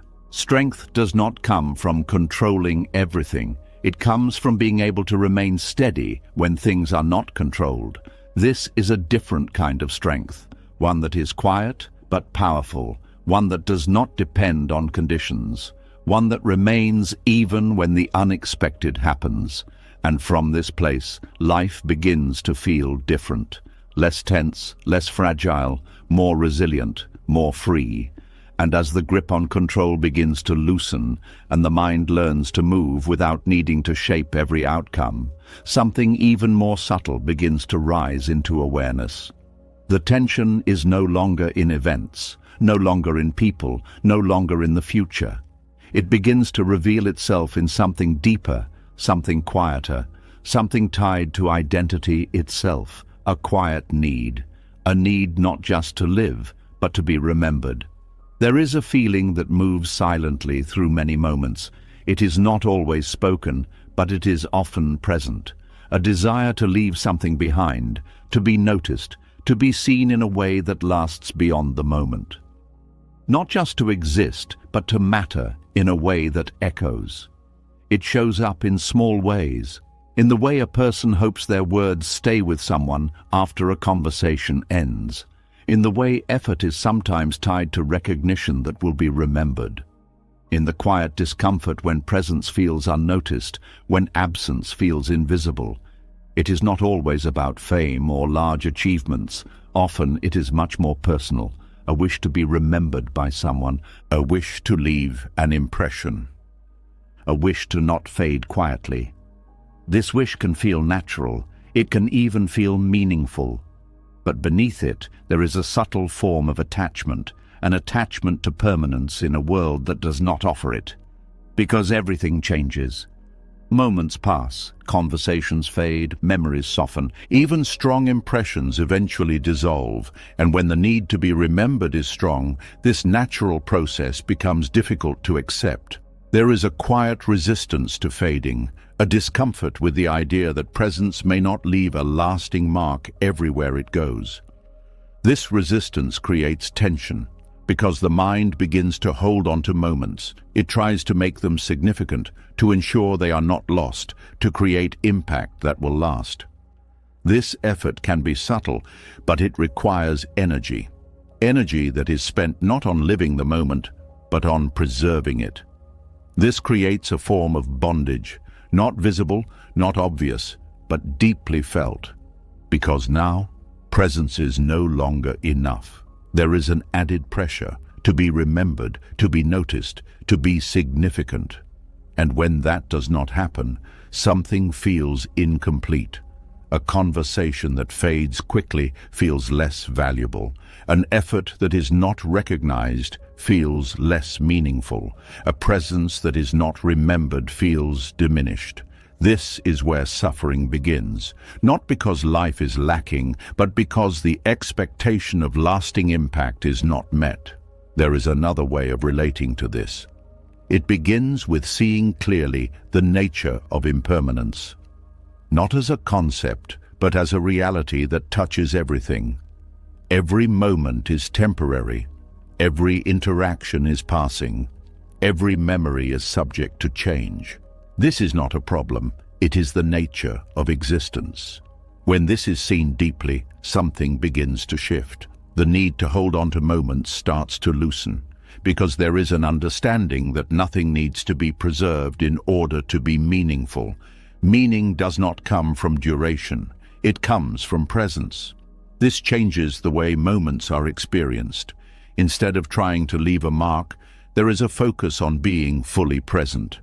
The value of the moment is not measured by how long it will be remembered, but by how deeply it is lived. This creates a different kind of engagement, one that is not driven by the need for impact, but by the quality of presence. There is also a shift in how identity is experienced. Identity is no longer tied to how one is remembered by others. It becomes something more internal, more stable, less dependent on external memory. This reduces pressure, because there is no longer a need to ensure that every action leaves a trace. Actions can be taken without the burden of significance. This creates freedom. Freedom to speak without needing to impress. Freedom to act without needing to be remembered. Freedom to exist without needing to leave a permanent mark. There is also a change in how silence is experienced. Silence is no longer uncomfortable because it leaves no trace. It becomes a space of presence, a space where nothing needs to be recorded or remembered. This creates ease. There is also a deeper layer to this shift. The ego begins to soften, not disappear, but become less dominant. Because the ego often seeks continuity. It wants to extend itself through memory, through impact, through recognition. When the need to be remembered weakens, this drive becomes less intense. This creates a lighter sense of self, a self that does not need to extend beyond the present moment in order to feel valid. There is also a reduction in comparison. The need to measure impact against others fades, because the focus is no longer on lasting impression. It is on immediate experience. This reduces tension. There is also a change in how effort is experienced. Effort is no longer tied to legacy. It becomes something that is expressed in the moment, without the need for it to be remembered. This creates a cleaner form of action. There is also a shift in how relationships are experienced. Connections are no longer used as a way to secure memory. They become spaces of shared presence, without the need to ensure that one is remembered in a certain way. This reduces pressure. There is also a deeper appreciation for impermanence, not as loss, but as freedom. Because if nothing needs to last forever, there is less need to control, to preserve, to hold on to. This creates space. Space for moments to arise and pass naturally. There is also a quiet acceptance that begins to grow. Acceptance that being forgotten in some spaces does not reduce value. Acceptance that presence does not need to be recorded to be real. This reduces fear. There is also a change in how time is experienced. Time is no longer something to leave marks on, it becomes something to move through. This creates a more fluid experience. There is also a deeper sense of humility, not in a diminishing way, but in a grounding way. A recognition that life is not centered around personal impact. This creates balance. There is also a shift in how satisfaction is felt. Satisfaction is no longer tied to recognition. It is felt in the act itself, in the presence within the moment. This creates a more stable sense of fulfillment. There is also a reduction in anxiety, because there is no longer a need to ensure that every moment counts in a lasting way. This reduces pressure. There is also a deeper connection to simplicity. Moments do not need to be significant. They can be simple and still complete. This creates peace. There is also a quiet strength that begins to appear. A strength that comes from not needing to be remembered. The ability to exist fully in the moment without extending beyond it. This strength is not loud, it is steady. There is also a deeper sense of freedom. Freedom from the need to leave a mark. Freedom from the pressure of significance. Freedom to simply be. And within this freedom, something important becomes clear. Life does not need to remember you for it to be meaningful. Moments do not need to last for them to be complete. Presence is enough. And when this is felt deeply, the need to be remembered begins to dissolve. What remains is something lighter, something quieter, something free, a way of living that does not reach beyond the moment, but fully arrives within it. And as the need to be remembered begins to fade, and the weight of leaving a mark in every space quietly dissolves, something even deeper comes into view. The mind no longer reaches into the future to secure significance, but there is still a subtle movement that remains. A quieter search, not for memory this time, but for certainty. A desire to feel safe in what is coming, to know that things will hold, that people will stay, that plans will unfold without disruption. It is not loud, but it is persistent. A silent pull toward emotional guarantees. There is a feeling that often goes unnoticed because it feels reasonable. The desire to know where things are going, to feel secure in relationships, to trust that effort will lead to stable outcomes. It seems natural to want assurance, to want something to hold on to. But beneath this desire, there is a subtle form of tension, because life does not offer guarantees, not in relationships, not in plans, not in routines. Everything carries uncertainty. Everything moves, shifts, changes over time. And when the mind tries to secure certainty from something that is inherently unstable, it creates pressure. This pressure is often mistaken for care. The need to check, to confirm, to seek reassurance. The quiet habit of looking for signs that things are still safe, still intact, still reliable. It can appear as attention, as involvement, as concern, but beneath it there is fear. Fear of loss, fear of change, fear of not knowing what comes next. This fear drives the search for guarantees, and the more the mind searches, the more it becomes aware of how little can actually be secured. This creates a loop. The need for certainty increases, but the ability to find it does not. This is where restlessness begins.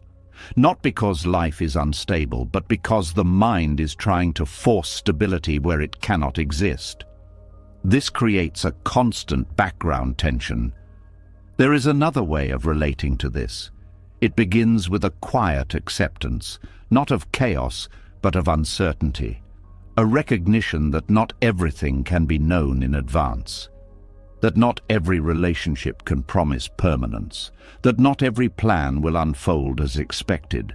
This acceptance does not create instability, it creates space. Space where the mind no longer needs to secure the future before allowing peace. Space where the present moment is not overshadowed by what might happen next. This shift is subtle but powerful because it removes the need to chase something that cannot be caught. When emotional guarantees are no longer pursued, the mind begins to settle. The constant scanning for reassurance slows. The need to confirm every detail fades.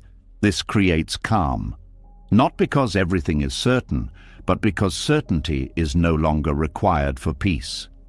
There is also a shift in how relationships are experienced. Without the need for guarantees, connection becomes lighter. There is less pressure to define everything, to secure every feeling, to ensure that nothing will change. This allows for a more natural flow. People can be present without needing to promise permanence. Interactions can unfold without being measured against future expectations. This creates a different kind of closeness, one that is not built on certainty, but on presence. There is also a reduction in anxiety, because anxiety often comes from the attempt to control what is uncertain. When that attempt is released, the mind becomes less reactive. It no longer needs to predict every outcome. This creates mental space, space where thoughts can arise without being chased, space where the unknown is not immediately treated as a threat. There is also a deeper layer to this shift. The identity that depends on security begins to loosen. The idea that stability must come from external conditions fades. This creates internal stability, a stability that is not dependent on guarantees, but on the ability to remain steady in their absence. This is a different kind of strength, not rigid, not defensive, but open and resilient.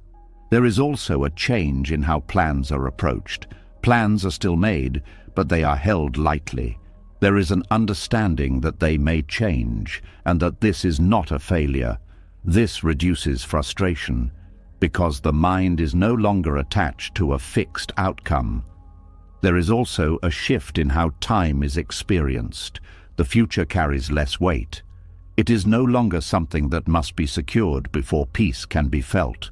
This brings attention back to the present. This increases awareness. Moments are experienced more fully, without being overshadowed by what is uncertain. There is also a change in how loss is perceived. Loss is no longer something that must be prevented at all costs. It is seen as part of the natural movement of life. This does not remove pain, but it reduces fear, because fear is often tied to the attempt to avoid loss. When that attempt softens, the experience of life becomes more open. There is also a deeper sense of trust that begins to grow, not trust that everything will go well, but trust in the ability to handle what comes. This reduces the need for guarantees, because there is confidence in response, not in prediction. There is also a shift in how comfort is experienced. Comfort is no longer tied to certainty. It is found in presence, in awareness, in the ability to remain steady even when things are unclear. This creates a more stable form of ease. There is also a reduction in emotional dependence. The need for others to provide constant reassurance decreases. This creates more balanced relationships. Relationships are no longer used as a source of certainty. They become spaces of connection without the pressure of guaranteeing stability. There is also a deeper appreciation for what is present. Without chasing guarantees, the current moment becomes enough. This increases satisfaction. There is also a change in how uncertainty is felt. Uncertainty becomes something that can be tolerated, even welcomed at times, because it allows for movement, for change, for possibility. This creates openness. There is also a quiet strength that begins to form, a strength that does not depend on knowing, the ability to remain calm without needing answers. This strength is not obvious, but it is steady. There is also a deeper sense of freedom. Freedom from the need to secure the future. freedom from the constant search for reassurance, freedom to live without guarantees. And within this freedom, something important becomes clear. Peace does not come from certainty. It comes from the ability to remain at ease in uncertainty. This realization changes the way life is experienced. Moments are no longer measured by how secure they feel. They are experienced as they are. This creates a lighter way of living, less driven by fear, less controlled by expectation, more open, more present, more free. And from this place, peace begins to grow, not slowly, but naturally, because nothing is being chased anymore. And as the need for emotional guarantees begins to loosen, and the mind learns to sit with uncertainty without reaching for reassurance, something deeper begins to rise from within. The future no longer needs to promise safety, but the past still holds a quiet grip, because even when the mind stops chasing what will happen next, it often turns back toward what has already happened, searching, replaying, trying to complete something that feels unfinished. A question remains, not about the future this time, but about what never fully made sense. There is a kind of pain that does not come from the moment itself, but from the lack of resolution that follows it. Words that were never said, apologies that never came, explanations that were never given. These moments do not end cleanly. They stay open. And because they stay open, the mind keeps returning to them, trying to understand, trying to close the gap, trying to find something that will finally settle the feeling. There is a quiet belief that closure will bring peace, that once the right answer is found, once the right words are heard, once the situation is fully explained, something inside will finally relax. But often, that moment never comes. The person never explains, the apology never arrives, the reason remains unclear, and the mind continues to circle. This is where a different kind of suffering begins, not from the original wound, but from the constant attempt to complete it. The need for closure becomes its own form of attachment. An attachment to resolution, to answers, to something that may not be available. And the more the mind seeks it, the more it feels its absence. This creates tension, a subtle but persistent pull toward the past. A sense that something is unfinished, that something must be resolved before peace can be felt. But there is another way of relating to this.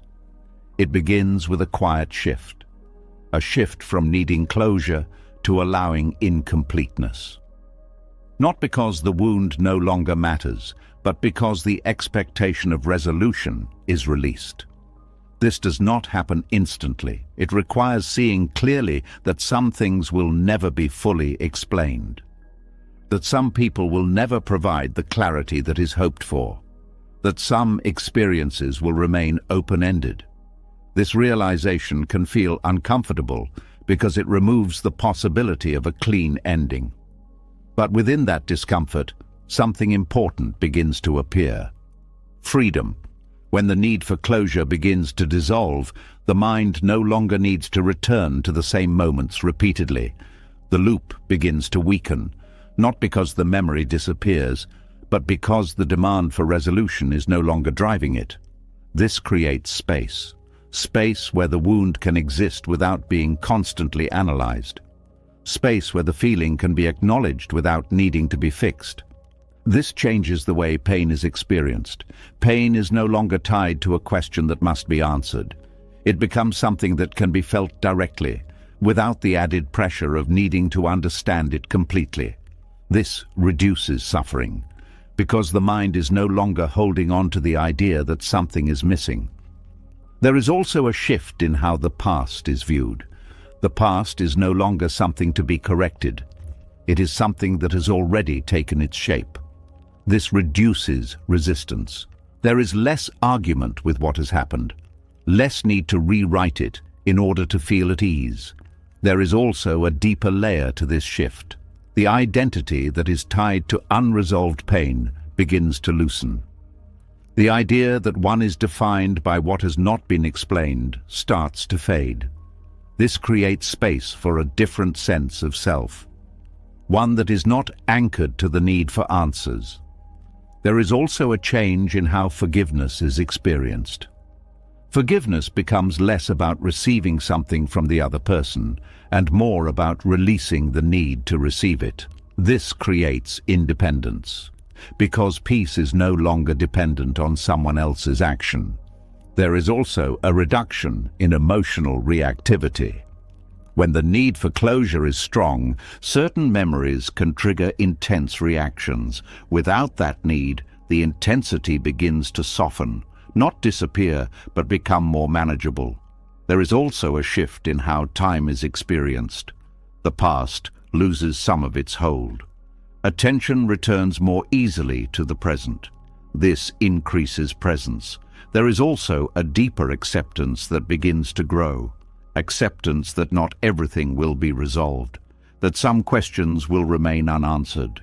This acceptance does not remove meaning, it removes the pressure. There is also a change in how expectations are formed. Expectations for explanation, for apology, for resolution begin to fade. This reduces disappointment. There is also a quiet strength that begins to form, a strength that comes from being able to carry an open wound without needing to close it. The ability to live fully, even when something remains incomplete. This strength is not obvious, but it is steady. There is also a deeper sense of compassion, not only toward others, but toward oneself, because there is recognition that the need for closure is natural. But it is not necessary for peace. There is also a shift in how healing is understood. Healing is no longer seen as something that comes from external resolution. It becomes something that develops internally, through acceptance, through presence, through allowing. There is also a reduction in overthinking. The loops that come from trying to solve the past begin to slow, because the mind is no longer searching for a final answer. This creates mental space. There is also a deeper connection to reality. Reality that includes incompleteness, that includes unanswered questions, that includes open endings. This creates a more honest experience of life. There is also a change in how emotional energy is used. Energy is no longer spent chasing explanations. It becomes available for presence, for awareness, for engagement with the current moment. There is also a quieter relationship with memory. Memories can arise without needing to be resolved. They can be felt and allowed to pass. This reduces their hold. There is also a deeper sense of peace that begins to appear. Not because everything is resolved, but because the need for resolution has softened. This peace is subtle, but it is stable. There is also a sense of release, a release from the constant pull of the past, a release from the need to complete what cannot be completed. This creates freedom. Freedom to move forward without carrying the weight of unfinished explanations. Freedom to exist without needing every part of life to make sense. And within this freedom, something important becomes clear. Closure is not always given, but peace can still be found, not through answers, not through apologies, but through the quiet decision to stop demanding them. This decision changes everything, because it removes a fundamental source of tension, the belief that something must be resolved before life can continue. Without that belief, the path becomes clearer, not because it is fully understood, but because it is no longer blocked by the need for understanding. And from this place, something gentle begins to grow. A peace that does not depend on endings. A peace that exists even in the presence of open wounds. A peace that is not forced, but allowed. And as the mind slowly releases its grip on the past, no longer waiting for answers that may never come, another quiet attachment begins to reveal itself. It is not tied to people this time, not tied to closure, but to something more visible, more accepted, more rarely questioned. The relationship with what is owned. Because even when the heart becomes lighter, the environment around it can still carry a hidden weight. A weight built not from pain, but from accumulation. From the belief that comfort, security, and satisfaction can be built by adding more. And at first it seems to work. There is a small lift when something new is gained. A sense of improvement, of progress, of having moved closer to something better. But that feeling does not stay. It fades. And when it fades, something else appears. A quiet need for more. There is a subtle pattern that forms over time. The mind begins to associate peace with having the right conditions, the right objects, the right level of comfort. It creates a connection between external possession and internal state. This connection feels logical.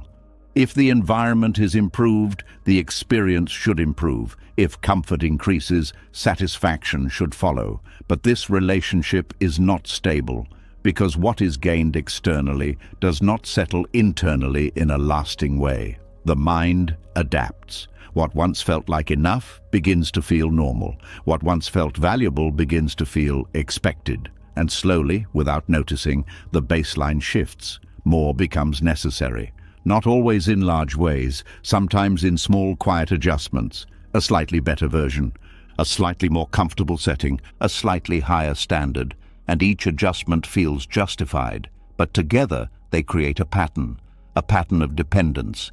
Dependence on external conditions to maintain internal ease. This creates a form of subtle tension, because now peace is no longer something that exists independently. It becomes something that must be supported by what is owned. This creates fragility. If conditions change, if comfort is reduced, if something is lost, the sense of ease is affected. Not because the loss is significant, but because the dependency has been formed.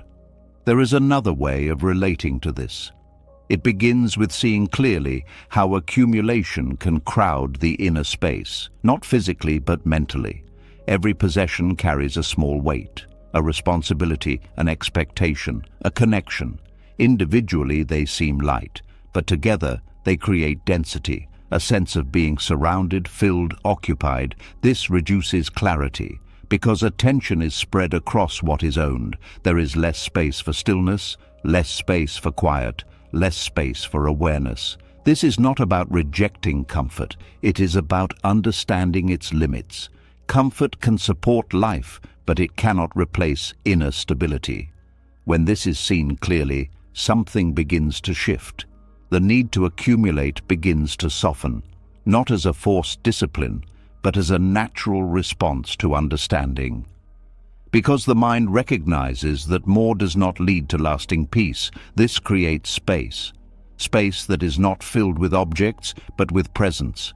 Space where attention is not constantly pulled outward. This allows for a different kind of richness, a richness that is not based on quantity, but on clarity. Clarity that comes from simplicity. When there is less to manage, less to maintain, less to protect, the mind becomes lighter. It is not occupied by constant interaction with what is owned. It becomes available for observation, for reflection, for simply being. This availability changes the quality of experience. Moments are no longer filtered through layers of possession. They are experienced more directly. This creates a deeper connection to the present. There is also a shift in how satisfaction is felt. Satisfaction is no longer tied to gaining something new. It is found in what is already present. This reduces the cycle of desire. The constant movement toward more begins to slow. There is also a deeper layer to this shift. The identity that is tied to what is owned begins to loosen. The idea that value comes from accumulation fades. This creates a more stable sense of self, one that is not dependent on external markers. There is also a change in how loss is experienced. When attachment to possessions is strong, loss feels significant, not just practically, but emotionally. Without that attachment, loss becomes simpler. It is still acknowledged, but it does not disrupt the internal state in the same way. This creates resilience, resilience that comes from not being tied to what can change. There is also a reduction in comparison. Without the focus on accumulation, there is less need to measure against others. This reduces tension. There is also a shift in how comfort is understood. Comfort is no longer something that must be maximized. It becomes something that is appreciated, but not required. This creates flexibility, the ability to remain at ease in different conditions. There is also a deeper sense of gratitude, not because more is gained, but because less is needed. This changes the way value is perceived. Small things become enough. Simple moments carry weight. There is also a change in how time is used. Less time is spent managing possessions. More time becomes available. This creates space for reflection, for awareness, for connection. There is also a deeper connection to inner experience. Without the distraction of constant acquisition, attention turns inward. This allows for a richer understanding of the mind, of emotions, of presence. There is also a reduction in desire, not suppression, but a natural decrease, because the link between possession and peace has been seen as limited. This reduces restlessness. There is also a quieter environment, not just physically, but mentally. Fewer attachments create fewer disturbances. This supports calm. There is also a deeper sense of freedom. Freedom from needing more, freedom from maintaining excess, freedom from being tied to what is owned. This freedom is not dramatic, but it is steady. There is also a change in how value is experienced. Value is no longer placed in accumulation. It is found in simplicity, in clarity, in presence. There is also a deeper appreciation for what is essential. What is needed becomes clearer. What is unnecessary begins to fall away. This creates focus. There is also a reduction in fear. Fear of loss decreases because there is less to lose and less attachment to what is lost. There is also a quiet strength that begins to appear, a strength that comes from not needing external support to feel complete. The ability to remain steady regardless of what is owned. This strength is not visible, but it is stable. There is also a deeper sense of peace, not because everything is perfect, but because less is required. This peace is simple but complete. There is also a shift in how life is experienced. Life becomes less about acquiring, more about being. This creates a different rhythm, a slower, more grounded pace. There is also a deeper connection to reality, reality that is not filtered through desire, but seen as it is. This creates clarity. Over time, this becomes natural. The need for more fades. The attachment to possession weakens. The inner space expands. And within that space, something important becomes clear. Richness is not created by accumulation. It is revealed by simplicity. Because when less is required from the outside, more becomes available inside. More clarity, more calm, more presence, more freedom. And from this place, life begins to feel different, not fuller in quantity, but deeper in experience. And in that depth, something quietly returns, a sense of enough. And as life becomes lighter through needing less from what is owned, and the mind begins to rest in simplicity rather than accumulation, another quiet space begins to open. It is not filled with things, not filled with noise, not filled with constant interaction. It is a space many people try to avoid, the space of being alone, because even when possessions no longer define peace, there is still a deep instinct that reacts when silence stretches too long, when presence is not shared, when the environment feels empty of others. Something inside begins to move, a subtle discomfort, a quiet unease, a feeling that something is missing. Loneliness is often treated like a signal that something is wrong, not just a feeling, but a problem that must be solved quickly. The moment it appears, the mind looks for ways to remove it. to fill the space, to reach out, to distract, to escape. It feels urgent, as if staying in that state for too long might lead to something deeper, something heavier. So the reaction becomes immediate. A message is sent, a screen is opened, noise is introduced, anything to avoid the stillness. But beneath this reaction, there is a belief that being alone means being incomplete, that solitude is proof of absence, that without connection in that moment, something essential is lacking. This belief creates pressure because it turns a natural state into an emergency. And when something is treated as an emergency, the body responds. Tension rises, restlessness increases. The mind becomes active, searching for a solution. This creates a cycle. Loneliness appears. It is resisted, it is avoided, and in that avoidance, it becomes something more intense. There is another way of relating to this. It begins with a quiet shift. A shift from seeing loneliness as a problem to seeing it as a space. Not a space of lack, but a space of potential. When solitude is no longer treated as something to escape, it begins to reveal something different.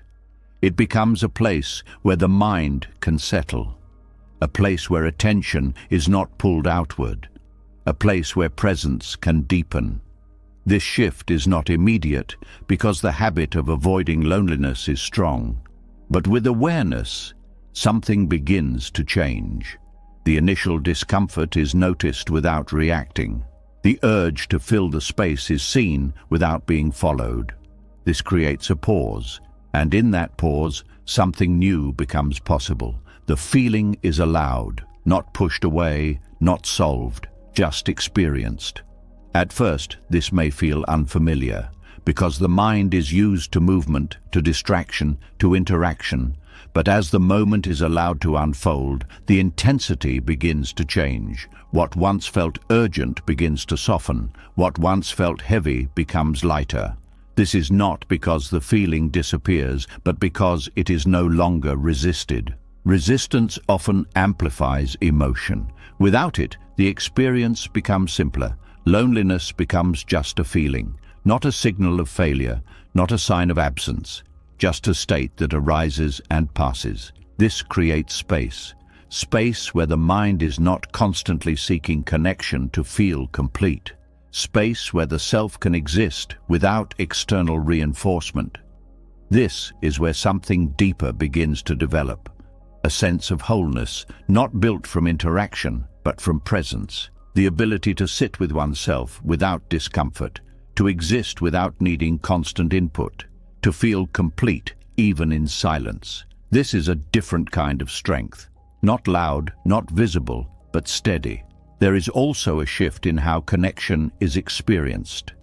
When loneliness is no longer treated as an emergency, relationships become lighter. They are no longer used to fill a gap. They become spaces of sharing, not of dependence. This creates healthier connections. Connections that are not driven by need, but by choice. There is also a reduction in anxiety, because the fear of being alone decreases. The mind no longer sees solitude as something to avoid at all costs. This creates calm. There is also a deeper layer to this shift. The identity that is tied to constant connection begins to loosen. The idea that one must always be engaged, always be interacting, always be connected, fades. This creates independence, not isolation, but the ability to stand alone without feeling incomplete. There is also a change in how time is experienced. Time alone is no longer something to fill, it becomes something to inhabit. This creates a richer experience. There is also a deeper connection to the inner world. Without external distraction, attention turns inward. This allows for observation, for reflection, for understanding. This builds awareness, awareness that is not available when the mind is constantly occupied. There is also a reduction in distraction, because the need to escape loneliness decreases. This creates clarity. There is also a shift in how silence is experienced. Silence is no longer uncomfortable. It becomes a space of rest, a space where nothing needs to be done. This supports calm. There is also a deeper sense of acceptance of being alone at times, acceptance that connection is not constant. This reduces resistance. There is also a change in how emotions are processed. Without distraction, emotions are felt more directly. This allows them to move naturally. This reduces build-up. There is also a quiet strength that begins to form, a strength that comes from being able to sit with oneself, the ability to remain steady without external input. This strength is subtle but powerful. There is also a deeper sense of freedom. Freedom from needing constant connection, freedom from the fear of being alone, freedom to exist in silence. There is also a change in how presence is experienced. Presence becomes deeper, more grounded, more complete. There is also a reduction in comparison. The need to measure one's level of connection against others fades. This reduces tension. There is also a deeper appreciation for simple moments, moments that do not involve others, moments that are quiet, still, unshared. These moments become valuable. There is also a shift in how fulfillment is felt. Fulfillment is no longer tied to interaction. It is found in presence. This creates stability. There is also a deeper trust that begins to grow. Trust in the ability to be alone without losing balance. This reduces fear. There is also a change in how connection is approached. Connection becomes something that is entered into from a place of fullness, not from a place of lack. This creates healthier dynamics. There is also a deeper sense of peace, not because loneliness disappears, but because it is no longer resisted. This peace is quiet but stable. Over time, this becomes natural. The urgency fades, the reaction softens, the space becomes familiar, and within that space, something important becomes clear. Loneliness is not an emergency. It is an invitation to return inward, to sit with oneself, to discover a sense of wholeness that does not depend on others. And when this invitation is accepted, something begins to grow, a quiet completeness, a steady presence, a freedom that does not fear silence. And from this place, life begins to feel different, not more connected, but more whole. And as solitude becomes less threatening and the heart learns to rest in its own presence without rushing outward for completion, another layer quietly begins to unfold. The fear of being alone fades, but something more subtle remains, a quiet need, not just to connect, not just to be seen, but to be seen in a certain way, to be different, to be chosen, to be above the ordinary. It does not always speak loudly, but it shapes many thoughts, many decisions, many emotional reactions. Because even when the mind no longer fears silence, it may still seek distinction. There is a feeling that arises when someone else is noticed more, appreciated more, chosen more. A subtle tightening, not always acknowledged, but present. A question begins to form. Why not me? This question carries weight, not because it seeks understanding, but because it reflects a deeper attachment, an attachment to being special. Being special does not always mean wanting fame or attention in obvious ways. It can be much quieter, a desire to be irreplaceable in someone's life, a wish to be the one person who stands out, a hope that one's presence carries a unique importance. These desires feel natural. They seem to add meaning, to give direction, to create a sense of identity. But beneath them, there is a fragile structure, because when identity is built on being special, it becomes dependent on comparison, and comparison creates instability. Someone else's success becomes a threat. Someone else's recognition feels like a loss. Even in moments of peace, there is a quiet tension, a need to maintain a certain position, to remain distinct, to not fade into the ordinary. This creates pressure, pressure to stand out, pressure to be different, pressure to be more. And when this pressure is not met, Something inside begins to feel unsettled, not because anything is wrong, but because the identity being held is fragile. It requires constant reinforcement. There is another way of relating to this. It begins with a quiet recognition. The need to be special is not the same as the need to be real. When the mind seeks to be special, it often moves away from simplicity. It creates layers, expectations, comparisons, all of which add weight. But when the need to be special softens, something else becomes possible. A return to what is already present, a return to being without needing to stand out.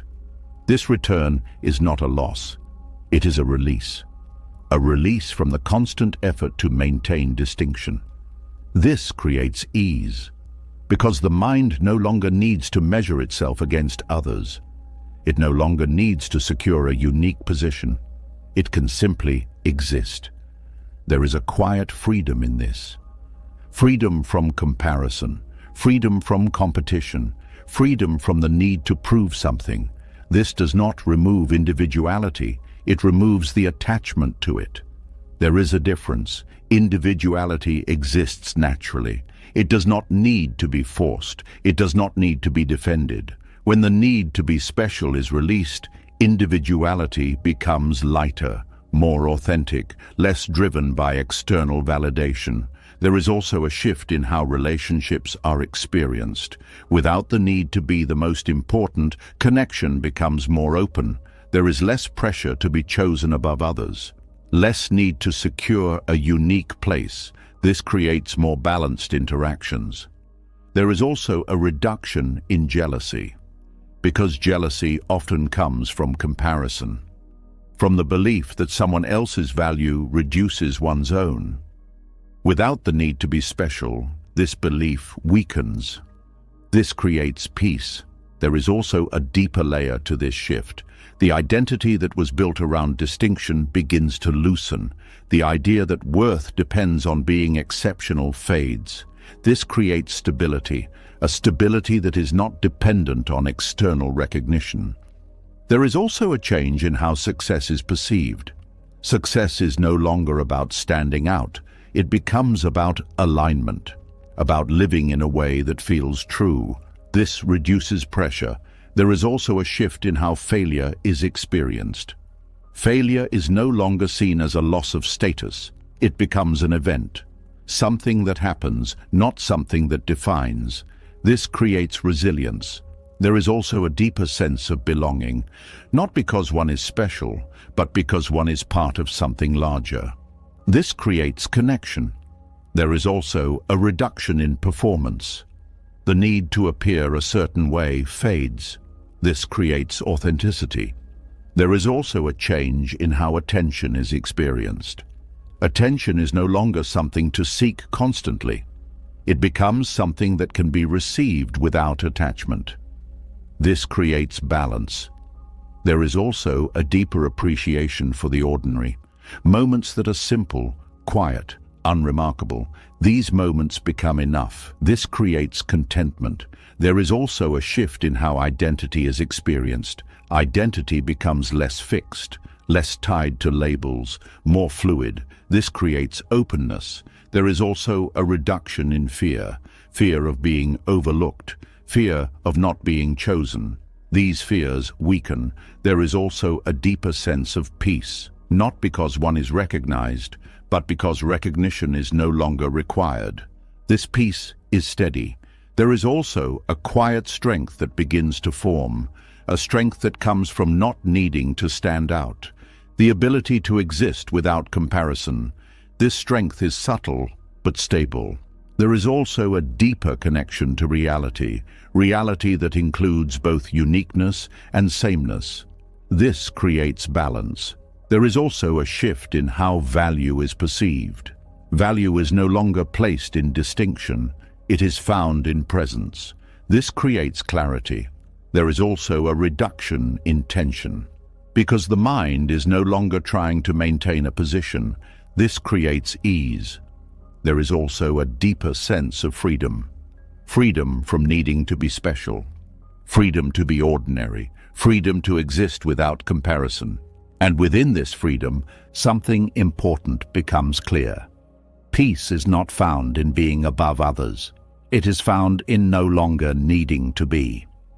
This realization changes everything because it removes a fundamental source of suffering, the belief that one must be exceptional to be enough.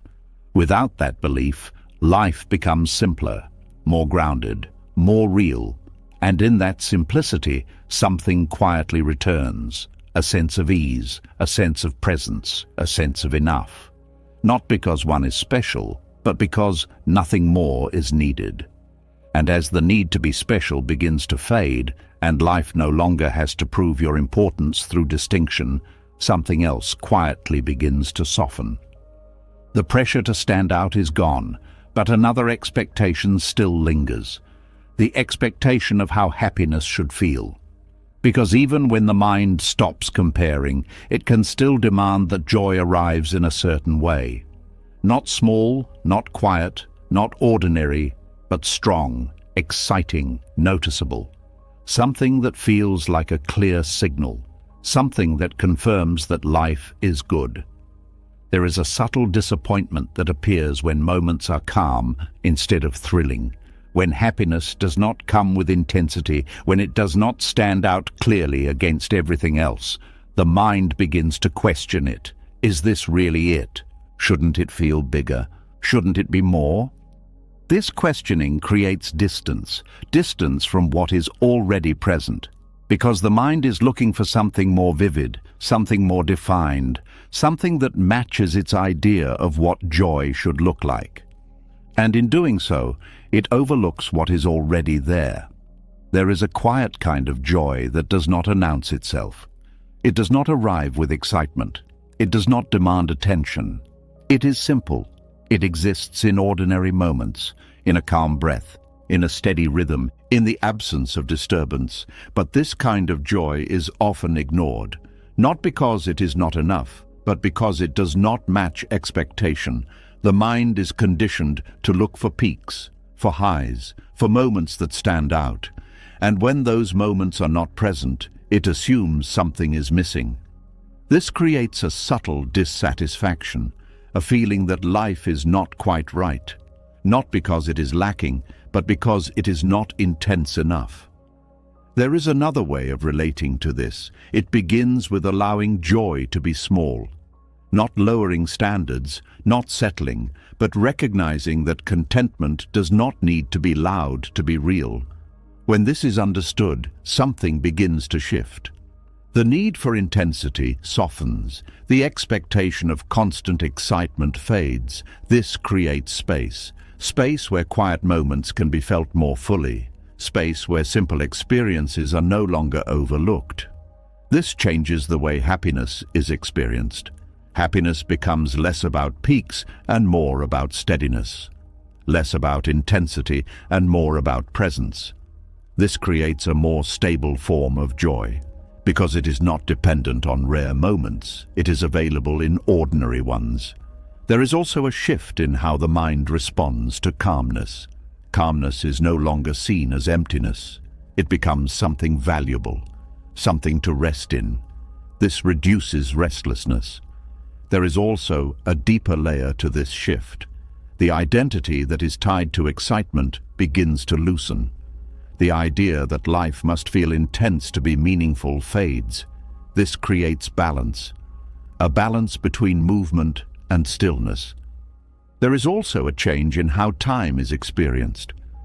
Moments are no longer judged based on how stimulating they are. They are experienced as they are. This increases awareness.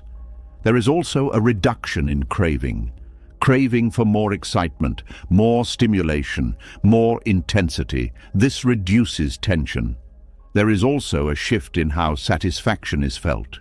Satisfaction becomes quieter, but more consistent. This creates stability. There is also a deeper appreciation for simplicity. Simple moments become enough. This creates contentment. There is also a change in how comparison is experienced. The need to compare experiences based on intensity fades. This reduces dissatisfaction. There is also a deeper connection to presence.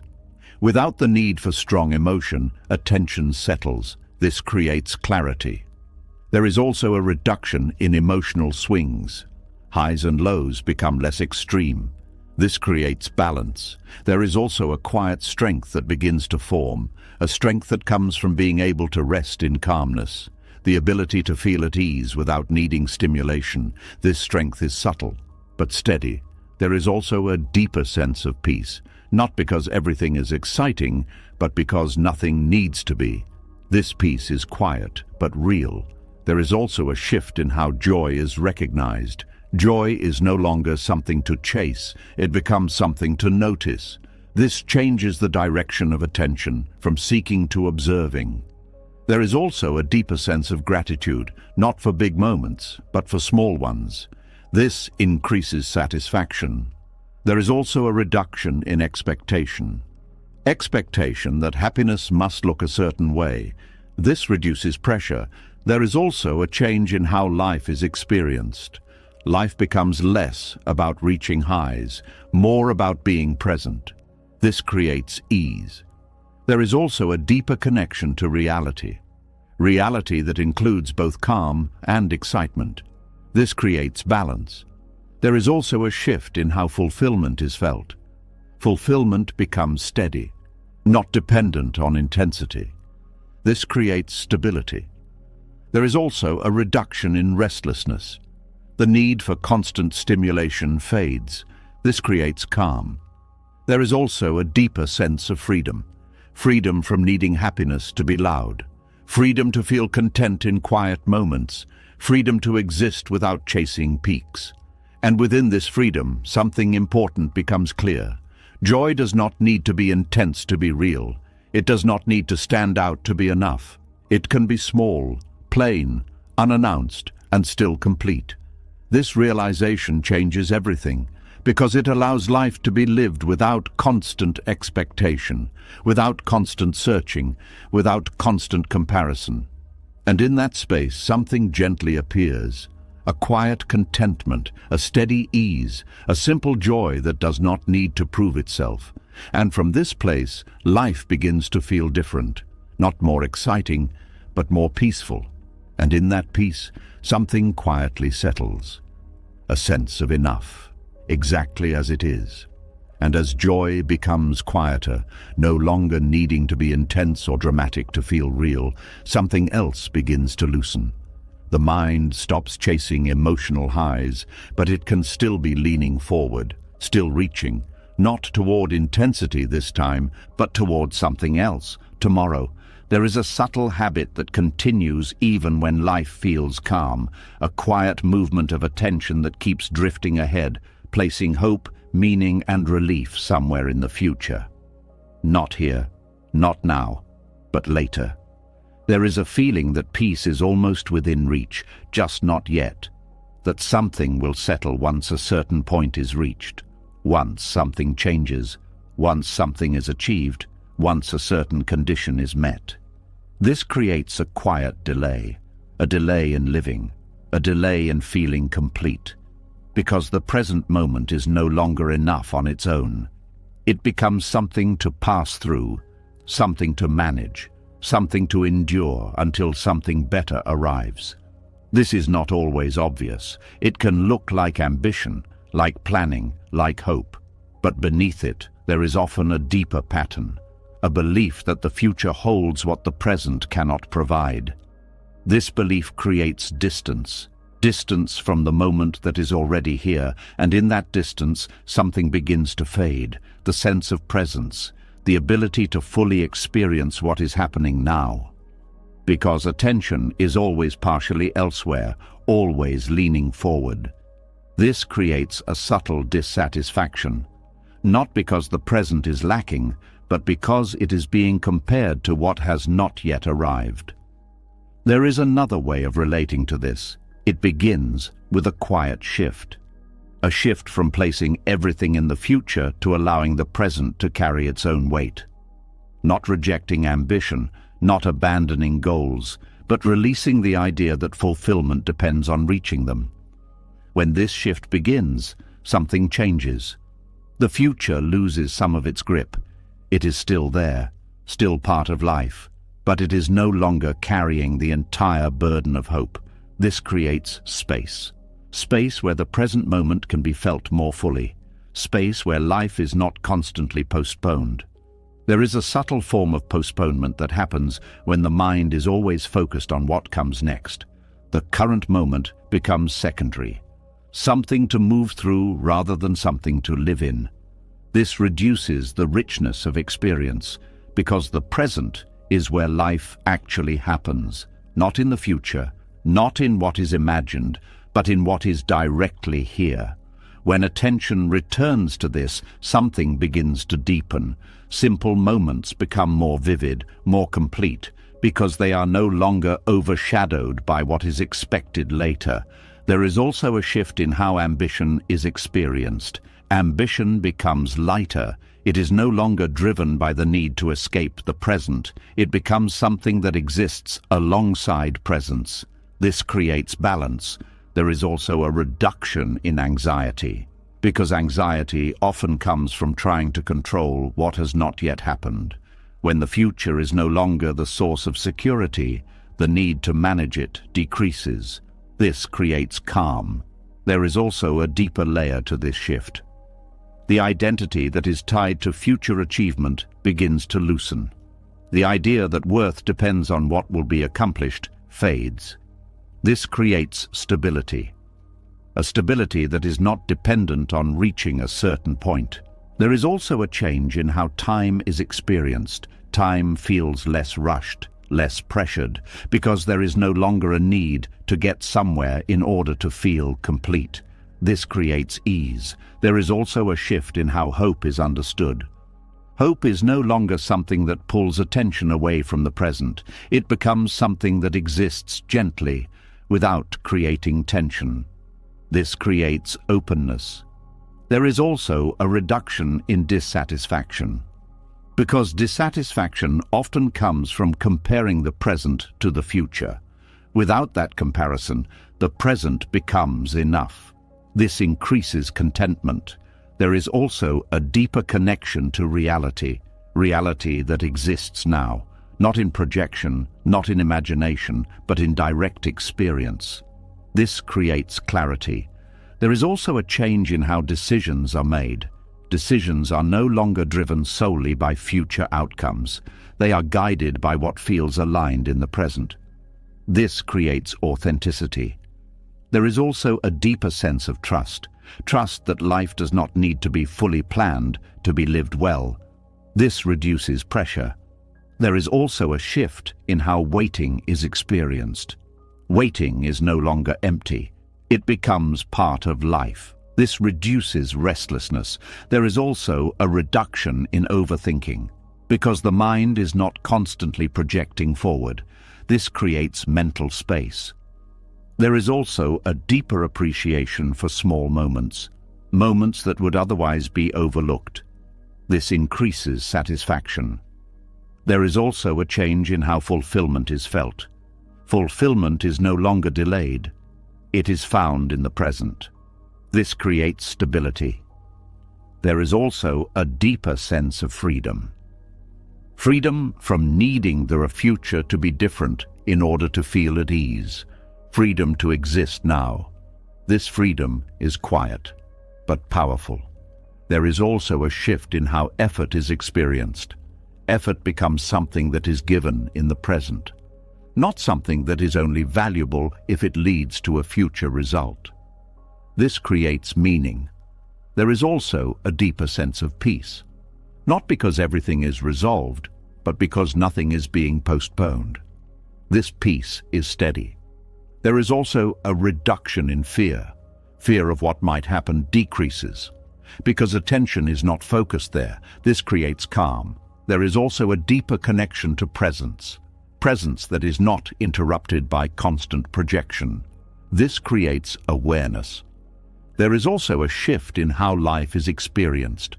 Life becomes less about reaching a destination, more about being within the journey.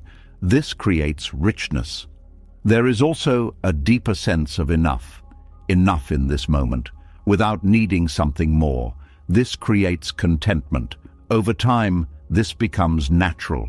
The pull toward the future weakens. The present becomes more vivid. The sense of postponement fades. And within this shift, something important becomes clear. Peace does not come from what is ahead. It comes from what is already here. This realization changes everything because it removes the idea that life will begin later. Without that idea, life begins now, fully, directly, without delay.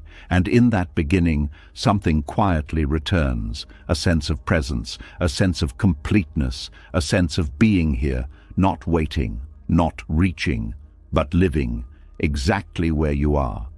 And as life begins to return to the present, no longer postponed into some imagined future, something else quietly begins to settle. The mind is no longer reaching forward, but it can still be turning backward in a different way.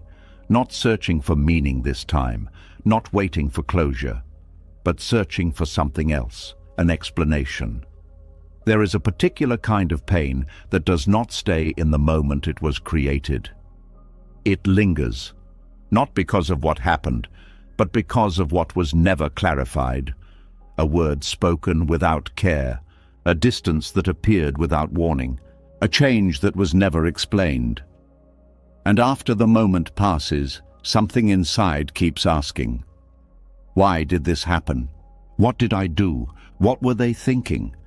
These questions feel natural, they feel necessary, because the mind believes that if the right answer is found, something will finally make sense, something will settle. But often, the answer never comes. Or if it does, it is incomplete, unclear, inconsistent, and the mind continues to search. This search becomes a loop, a quiet but persistent return to the same questions, the same moments, the same attempt to understand what may never be explained clearly. This creates tension, not just from the memory of what happened, but from the ongoing effort to resolve it. Because the mind is trying to complete something that may not be complete. There is a belief beneath this effort, a belief that understanding will bring peace, that once the reason is known, the feeling will soften. But this is not always true, because sometimes the explanation is not enough, and sometimes it is not honest, and sometimes it is never given. When peace depends on receiving that explanation, it becomes fragile, it becomes tied to something outside of control. There is another way of relating to this. It begins with a quiet shift. A shift from needing to understand everything to allowing some things to remain unclear. Not because clarity is not valuable, but because it is not always available. When this is seen clearly, something begins to change. The urgency to know begins to soften. The need to chase answers begins to fade. This does not remove the pain, but it removes the added layer of searching. This creates space. Space where the experience can be felt without being constantly analyzed. Space where the heart is not tied to the need for explanation. There is also a shift in how the other person is perceived. Instead of seeing them as someone who holds the answer, they are seen as someone with their own limitations. Their ability to explain may be incomplete, their honesty may be partial, their awareness may be limited. This does not excuse behavior, but it changes the expectation. It removes the assumption that they can provide what is being sought. This reduces disappointment. There is also a deeper layer to this shift. The identity that depends on understanding begins to loosen. The idea that peace requires a clear explanation starts to fade. This creates independence, a form of emotional independence, where the heart does not rely on others to make sense of what it feels. There is also a change in how pain is experienced. Pain is no longer tied to a question. It becomes something that can be felt directly, without needing to be solved. This reduces its intensity. There is also a shift in how time is experienced. the past loses some of its hold, because the mind is no longer returning to it for answers. This brings attention back to the present. There is also a reduction in overthinking, because overthinking often comes from trying to understand what cannot be fully explained. When that effort stops, the mind becomes quieter. There is also a deeper sense of acceptance that not everything will be explained, that some actions will remain unclear. This reduces resistance. There is also a change in how forgiveness is experienced. Forgiveness becomes less about receiving an explanation and more about releasing the need for one. This creates freedom. There is also a shift in how trust is understood. Trust is no longer based on others being fully transparent. It becomes something that is felt internally. This creates stability. There is also a reduction in emotional dependency. The need for others to provide clarity decreases. This creates balance.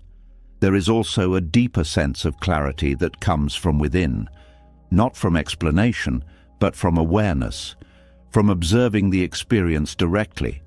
This creates understanding that does not rely on external input. There is also a change in how boundaries are set. Boundaries become clearer because they are not based on waiting for explanation. They are based on what is felt. This creates strength. There is also a deeper sense of self-trust. Trust in one's own perception, one's own experience. This reduces doubt. There is also a quiet strength that begins to form, a strength that comes from not needing answers to move forward, the ability to continue without complete understanding. This strength is not loud, but it is steady. There is also a deeper sense of peace, not because everything is explained, but because nothing needs to be.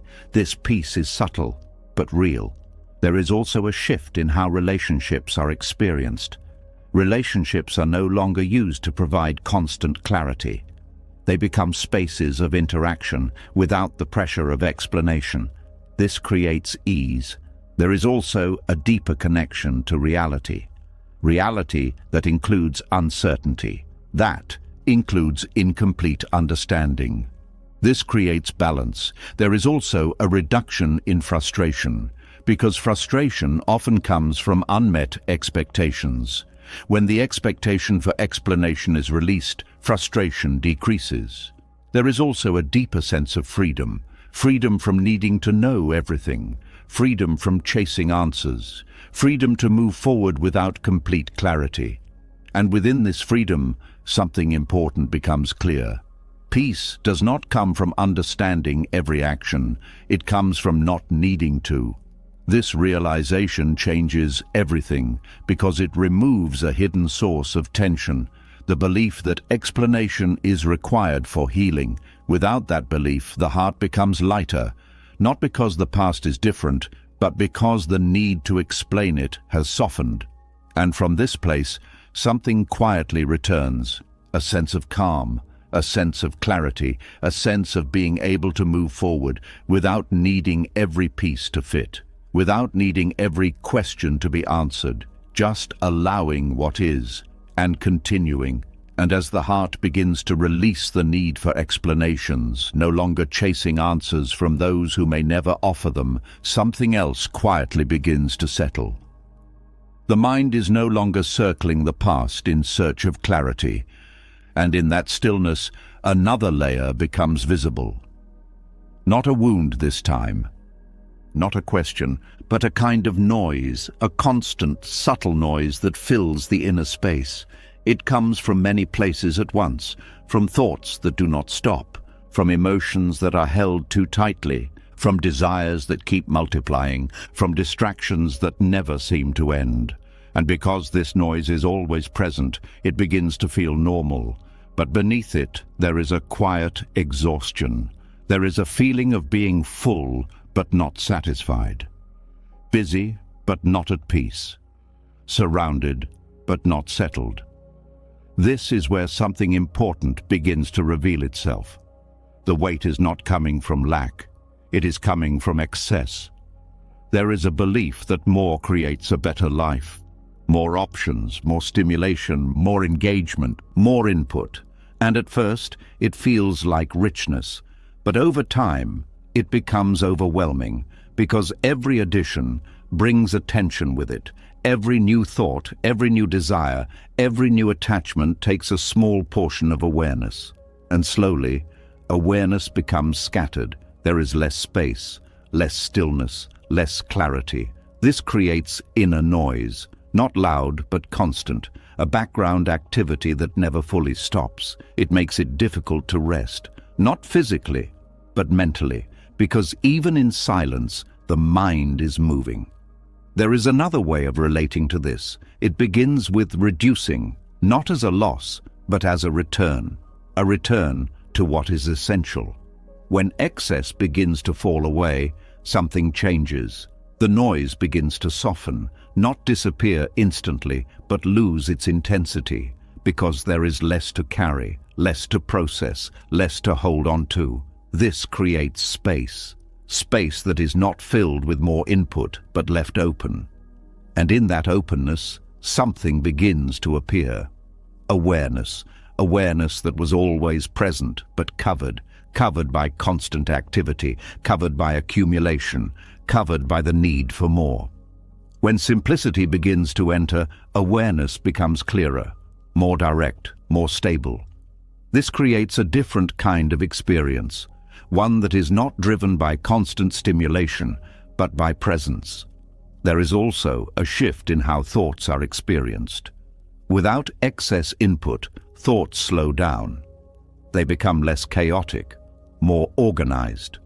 This creates clarity. There is also a reduction in emotional intensity. When there are fewer attachments, there is less to react to. This creates calm. There is also a deeper layer to this shift. The identity that is built around accumulation begins to loosen. The idea that more is needed to feel complete fades. This creates stability. There is also a change in how satisfaction is felt. Satisfaction becomes simpler, less dependent on external conditions. This creates contentment. There is also a shift in how time is experienced. Time feels less rushed, because there is less to manage. This creates ease. There is also a deeper appreciation for what remains. When excess is removed, what is left becomes clearer, more visible, more valuable.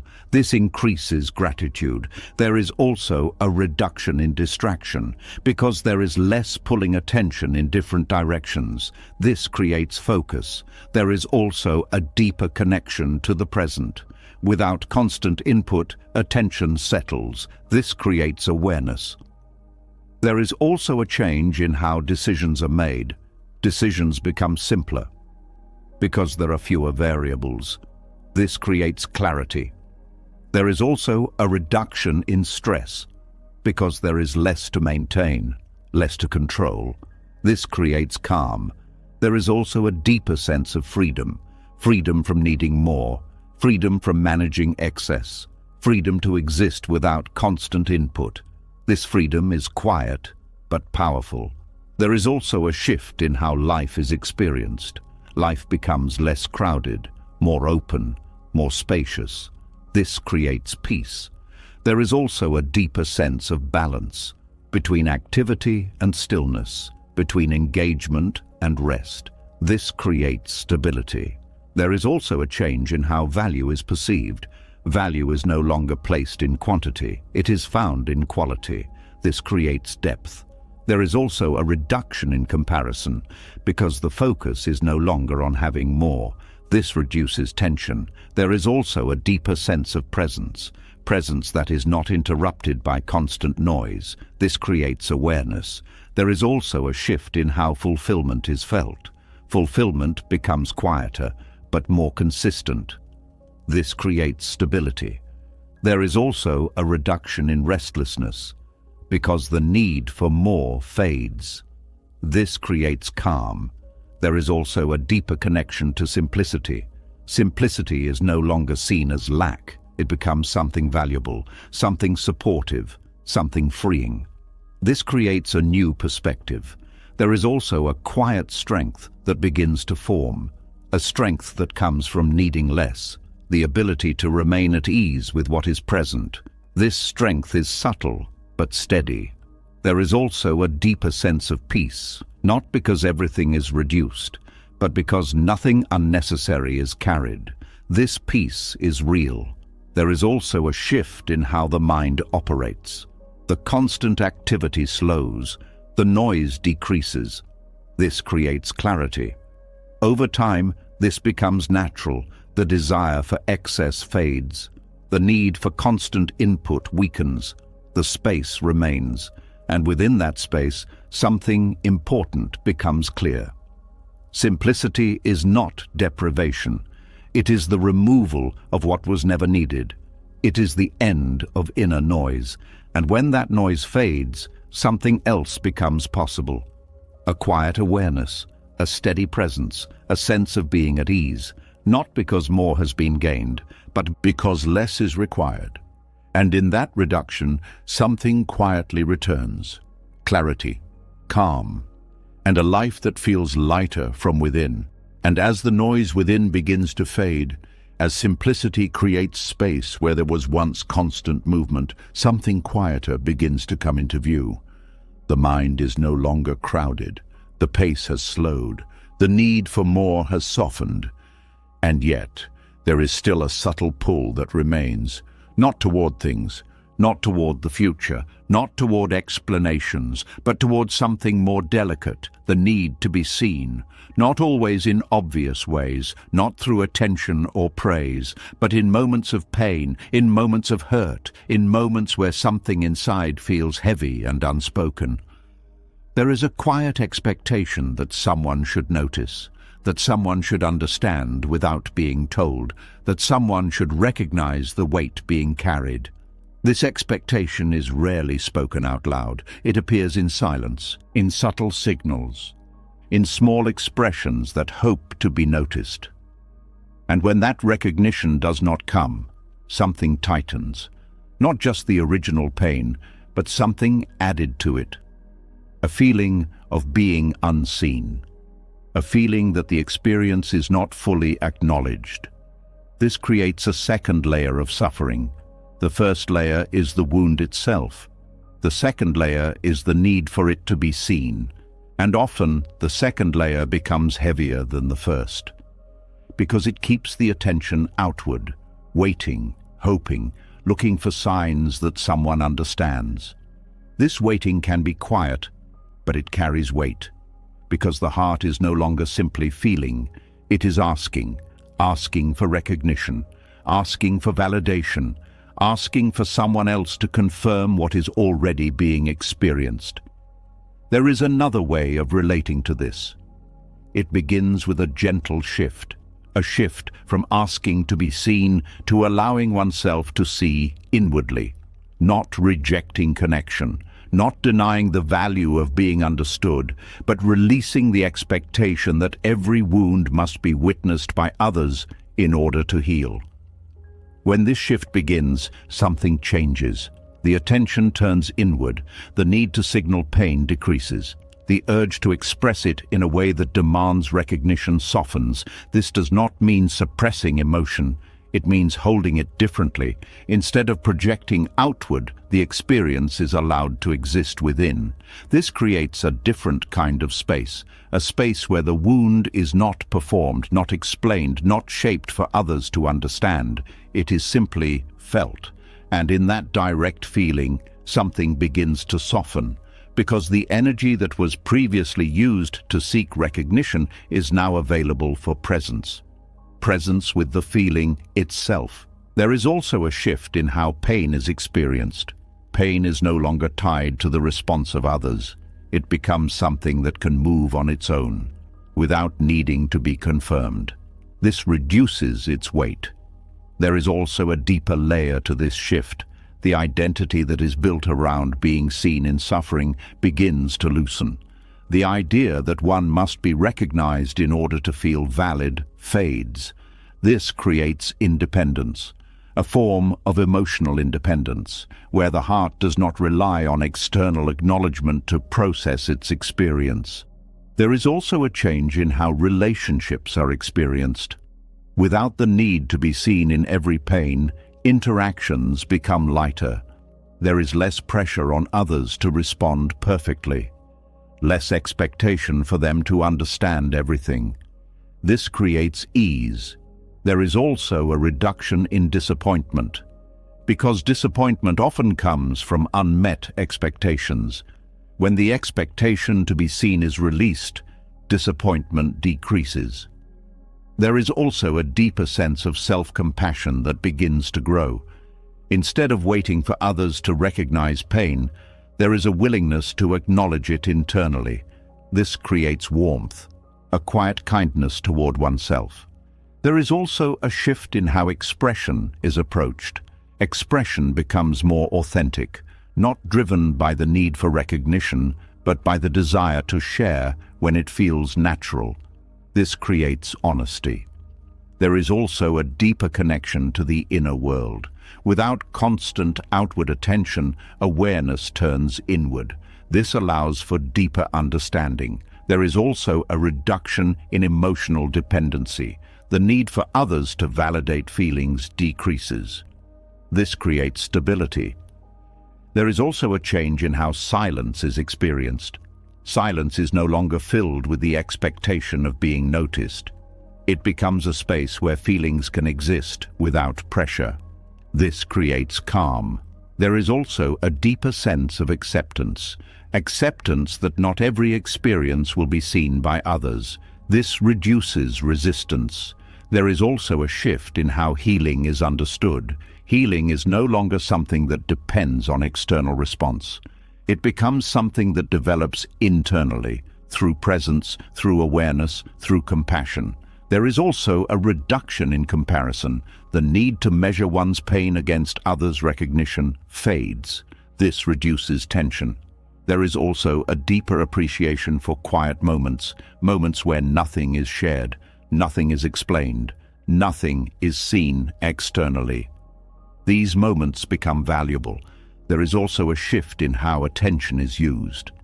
Attention is no longer directed outward in search of validation. It becomes focused inward. This creates clarity. There is also a deeper sense of peace that begins to appear. Not because pain disappears, but because it is no longer tied to being seen. This peace is subtle, but steady. There is also a change in how connection is experienced. Connection becomes something that is chosen, not something that is needed to process every feeling. This creates balance. There is also a deeper sense of freedom. Freedom from needing to be recognized in every moment of pain. Freedom to experience without external confirmation. Freedom to heal quietly. And within this freedom, something important becomes clear. Not every wound needs an audience. Not every pain needs to be seen to be real. Some healing begins in silence, in inward attention, in self-compassion. This realization changes everything, because it removes a hidden source of suffering. The belief that pain must be witnessed to be valid. Without that belief, the heart becomes lighter. Not because the pain is gone, but because it is no longer being carried outward. And from this place, something gentle begins to grow. A quiet understanding, a steady compassion, a way of holding pain that does not depend on others.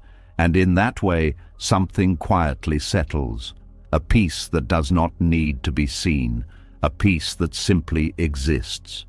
And as the need to be seen in every pain begins to soften, and the heart learns to hold its own wounds without turning outward for recognition, something even deeper begins to settle. The inner space becomes quieter. There is less reaching, less signaling, less dependence. And in that quiet, a new question begins to appear. If nothing is being chased, if nothing is being demanded, if outcomes are no longer tightly held, then what remains? There is a quiet fear that sometimes arises at this point, a fear that letting go of outcomes might lead to indifference, that without attachment, care might disappear, that if nothing is expected, then effort might lose its meaning. This fear feels reasonable because the mind often connects attachment with importance. If something matters, it should be held tightly. If someone matters, their response should matter deeply. If an effort is made, the result should carry weight. But beneath this belief, there is a misunderstanding. Attachment is not the same as care. In fact, attachment often distorts care. There is a way of caring that is heavy, a way of loving that is filled with fear, a way of acting that is tied to outcome. This form of care is not clean, it carries pressure, because it depends on something happening in return. A certain response, a certain result, a certain confirmation, and when that does not happen, the feeling changes. Care turns into frustration, love turns into disappointment, effort turns into exhaustion. This is not because care is wrong, it is because it is tied to outcome. When care is attached to results, it becomes fragile. It is easily shaken, easily disturbed. Because the result is never fully within control. There is another way of relating to this. It begins with a quiet shift. A shift from holding outcomes tightly to allowing them to unfold, not as a loss of interest, but as a release of control. This shift changes the nature of care. Care becomes lighter, not weaker, but clearer, because it is no longer mixed with fear. It is no longer dependent on what happens next. It becomes something that is given freely, without needing to secure a result. This creates a different kind of connection, one that is not driven by expectation, but by presence. When someone is cared for without needing them to respond in a certain way, the interaction becomes more open, more genuine, more stable, because it is not built on a condition. There is also a shift in how effort is experienced. Effort is no longer measured by outcome. It becomes something that is expressed fully in the moment. This creates satisfaction because the value is in the act itself, not in what it produces. There is also a deeper layer to this shift. The identity that is tied to results begins to loosen. The idea that success defines worth fades. This creates stability, a stability that is not dependent on achievement. There is also a change in how failure is experienced. Failure is no longer seen as a loss of value. It becomes an event, a moment, something that happens but does not define. This reduces fear, because fear often comes from the possibility of failure. When outcomes are not held tightly, this fear decreases. There is also a shift in how compassion is felt. Compassion becomes deeper because it is no longer conditional. It does not depend on someone responding in a certain way. It does not require a specific outcome. It exists on its own. This creates warmth, a steady, open form of care that is not easily shaken. There is also a reduction in emotional volatility. Without attachment to results, reactions become less intense. This creates calm. There is also a deeper sense of presence. Because attention is no longer split between the moment and the outcome, this creates clarity. There is also a change in how relationships are experienced. Relationships become less transactional, less dependent on exchange. This creates authenticity. There is also a deeper appreciation for the process, not just the result. This increases engagement. There is also a reduction in pressure, because the need to achieve a certain outcome decreases. This creates ease. There is also a deeper sense of trust. Trust in the unfolding of events. Trust in the ability to respond. This reduces anxiety. There is also a shift in how control is perceived. Control is no longer the source of security. This creates flexibility. There is also a deeper connection to reality. Reality that is not shaped by expectation. This creates honesty. There is also a change in how motivation is experienced. Motivation becomes internal, not driven by reward. This creates sustainability. There is also a deeper sense of freedom. Freedom to care without fear. Freedom to act without attachment. Freedom to love without condition. This freedom is quiet, but powerful. There is also a shift in how fulfillment is felt. Fulfillment is no longer delayed. It is found in the act itself. This creates contentment. There is also a deeper sense of peace. Not because outcomes are perfect, but because they are not required to be. This peace is steady. There is also a reduction in fear of loss, because attachment to results decreases. This creates resilience. There is also a deeper sense of connection. Connection that is not dependent on outcome. This creates stability. There is also a quiet strength that begins to form, a strength that comes from being able to care deeply without needing control. This strength is subtle, but enduring. There is also a deeper sense of balance between effort and acceptance, between action and letting go. This creates harmony. Over time, this becomes natural. The grip on outcomes loosens. The need for results fades. The act itself becomes enough. And within this shift, something important becomes clear. Detachment does not remove care, it purifies it. It removes fear, it removes pressure, it removes condition. What remains is something clearer, something steadier, something more real, a form of compassion that does not depend on what happens, a form of love that is not tied to outcome, and in that space something quietly deepens. A connection to life that is not fragile, a way of being that is not shaken by results. A peace that exists within action itself. And from this place, life begins to feel different, not less meaningful, but more true, because nothing is being forced and everything is being lived. And as care becomes lighter, no longer tied to outcomes, no longer shaped by fear of what may or may not happen, something even more subtle begins to reveal itself. The grip on results has softened, but there is still a quiet calculation that can remain hidden beneath the surface, not about outcomes in a large sense, but about return, a silent measuring that happens almost without awareness, a way of giving that is not fully free. Because somewhere beneath the action there is a question: what will come back? There is a pattern that forms slowly. Kindness is offered, but a part of the mind keeps track. Loyalty is given, but a part of the heart expects the same in return. Care is expressed, but there is a quiet hope that it will be matched.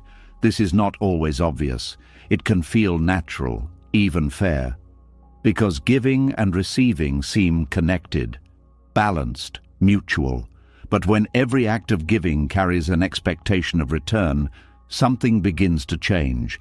Giving becomes conditional, not on the surface, but underneath. There is a hidden agreement, an unspoken contract.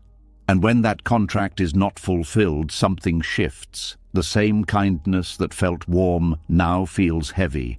The same loyalty now feels unappreciated. The same care now feels one-sided. This creates tension, not because the act itself was wrong, but because it was tied to an expectation. This expectation turns generosity into transaction. It adds weight to every interaction, because now every action is being measured, every response is being evaluated, every moment is being compared.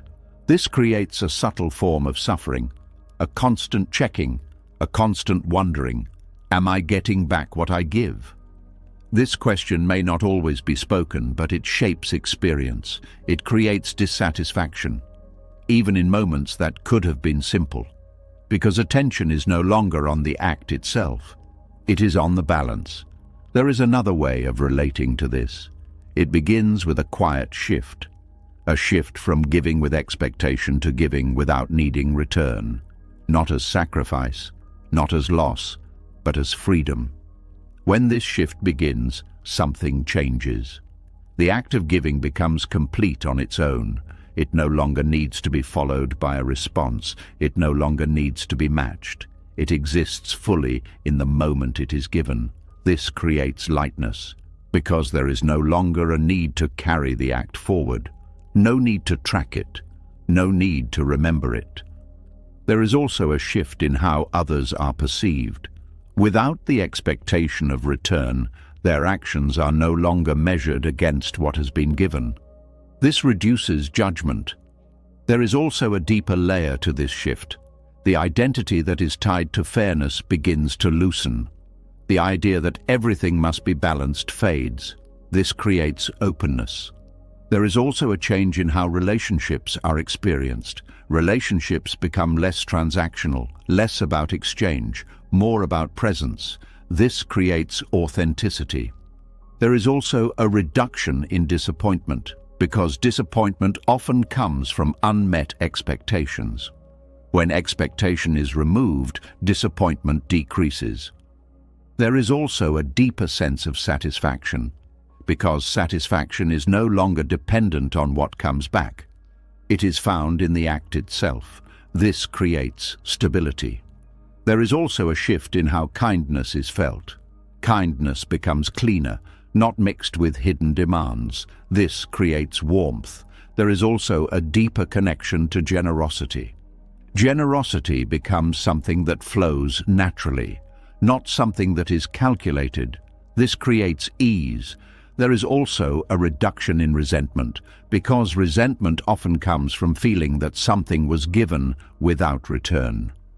When return is not expected, resentment fades. There is also a deeper sense of freedom. Freedom from keeping score, freedom from measuring, freedom from needing balance. This freedom is quiet, but powerful. There is also a shift in how energy is used. Energy is no longer spent tracking interactions. It becomes available for presence. This creates clarity. There is also a deeper sense of trust. Trust that giving does not need to be secured. This reduces fear. There is also a change in how value is perceived. Value is no longer placed in what is received. It is found in what is given. This creates meaning. There is also a deeper appreciation for connection. Connection that is not based on exchange. This creates depth. There is also a reduction in comparison. The need to compare what is given and received fades. This reduces tension. There is also a deeper sense of peace, not because everything is equal, but because nothing needs to be. This peace is steady. There is also a shift in how expectations are formed. Expectations become lighter, less rigid. This creates flexibility. There is also a deeper connection to presence, because attention is no longer split between giving and waiting.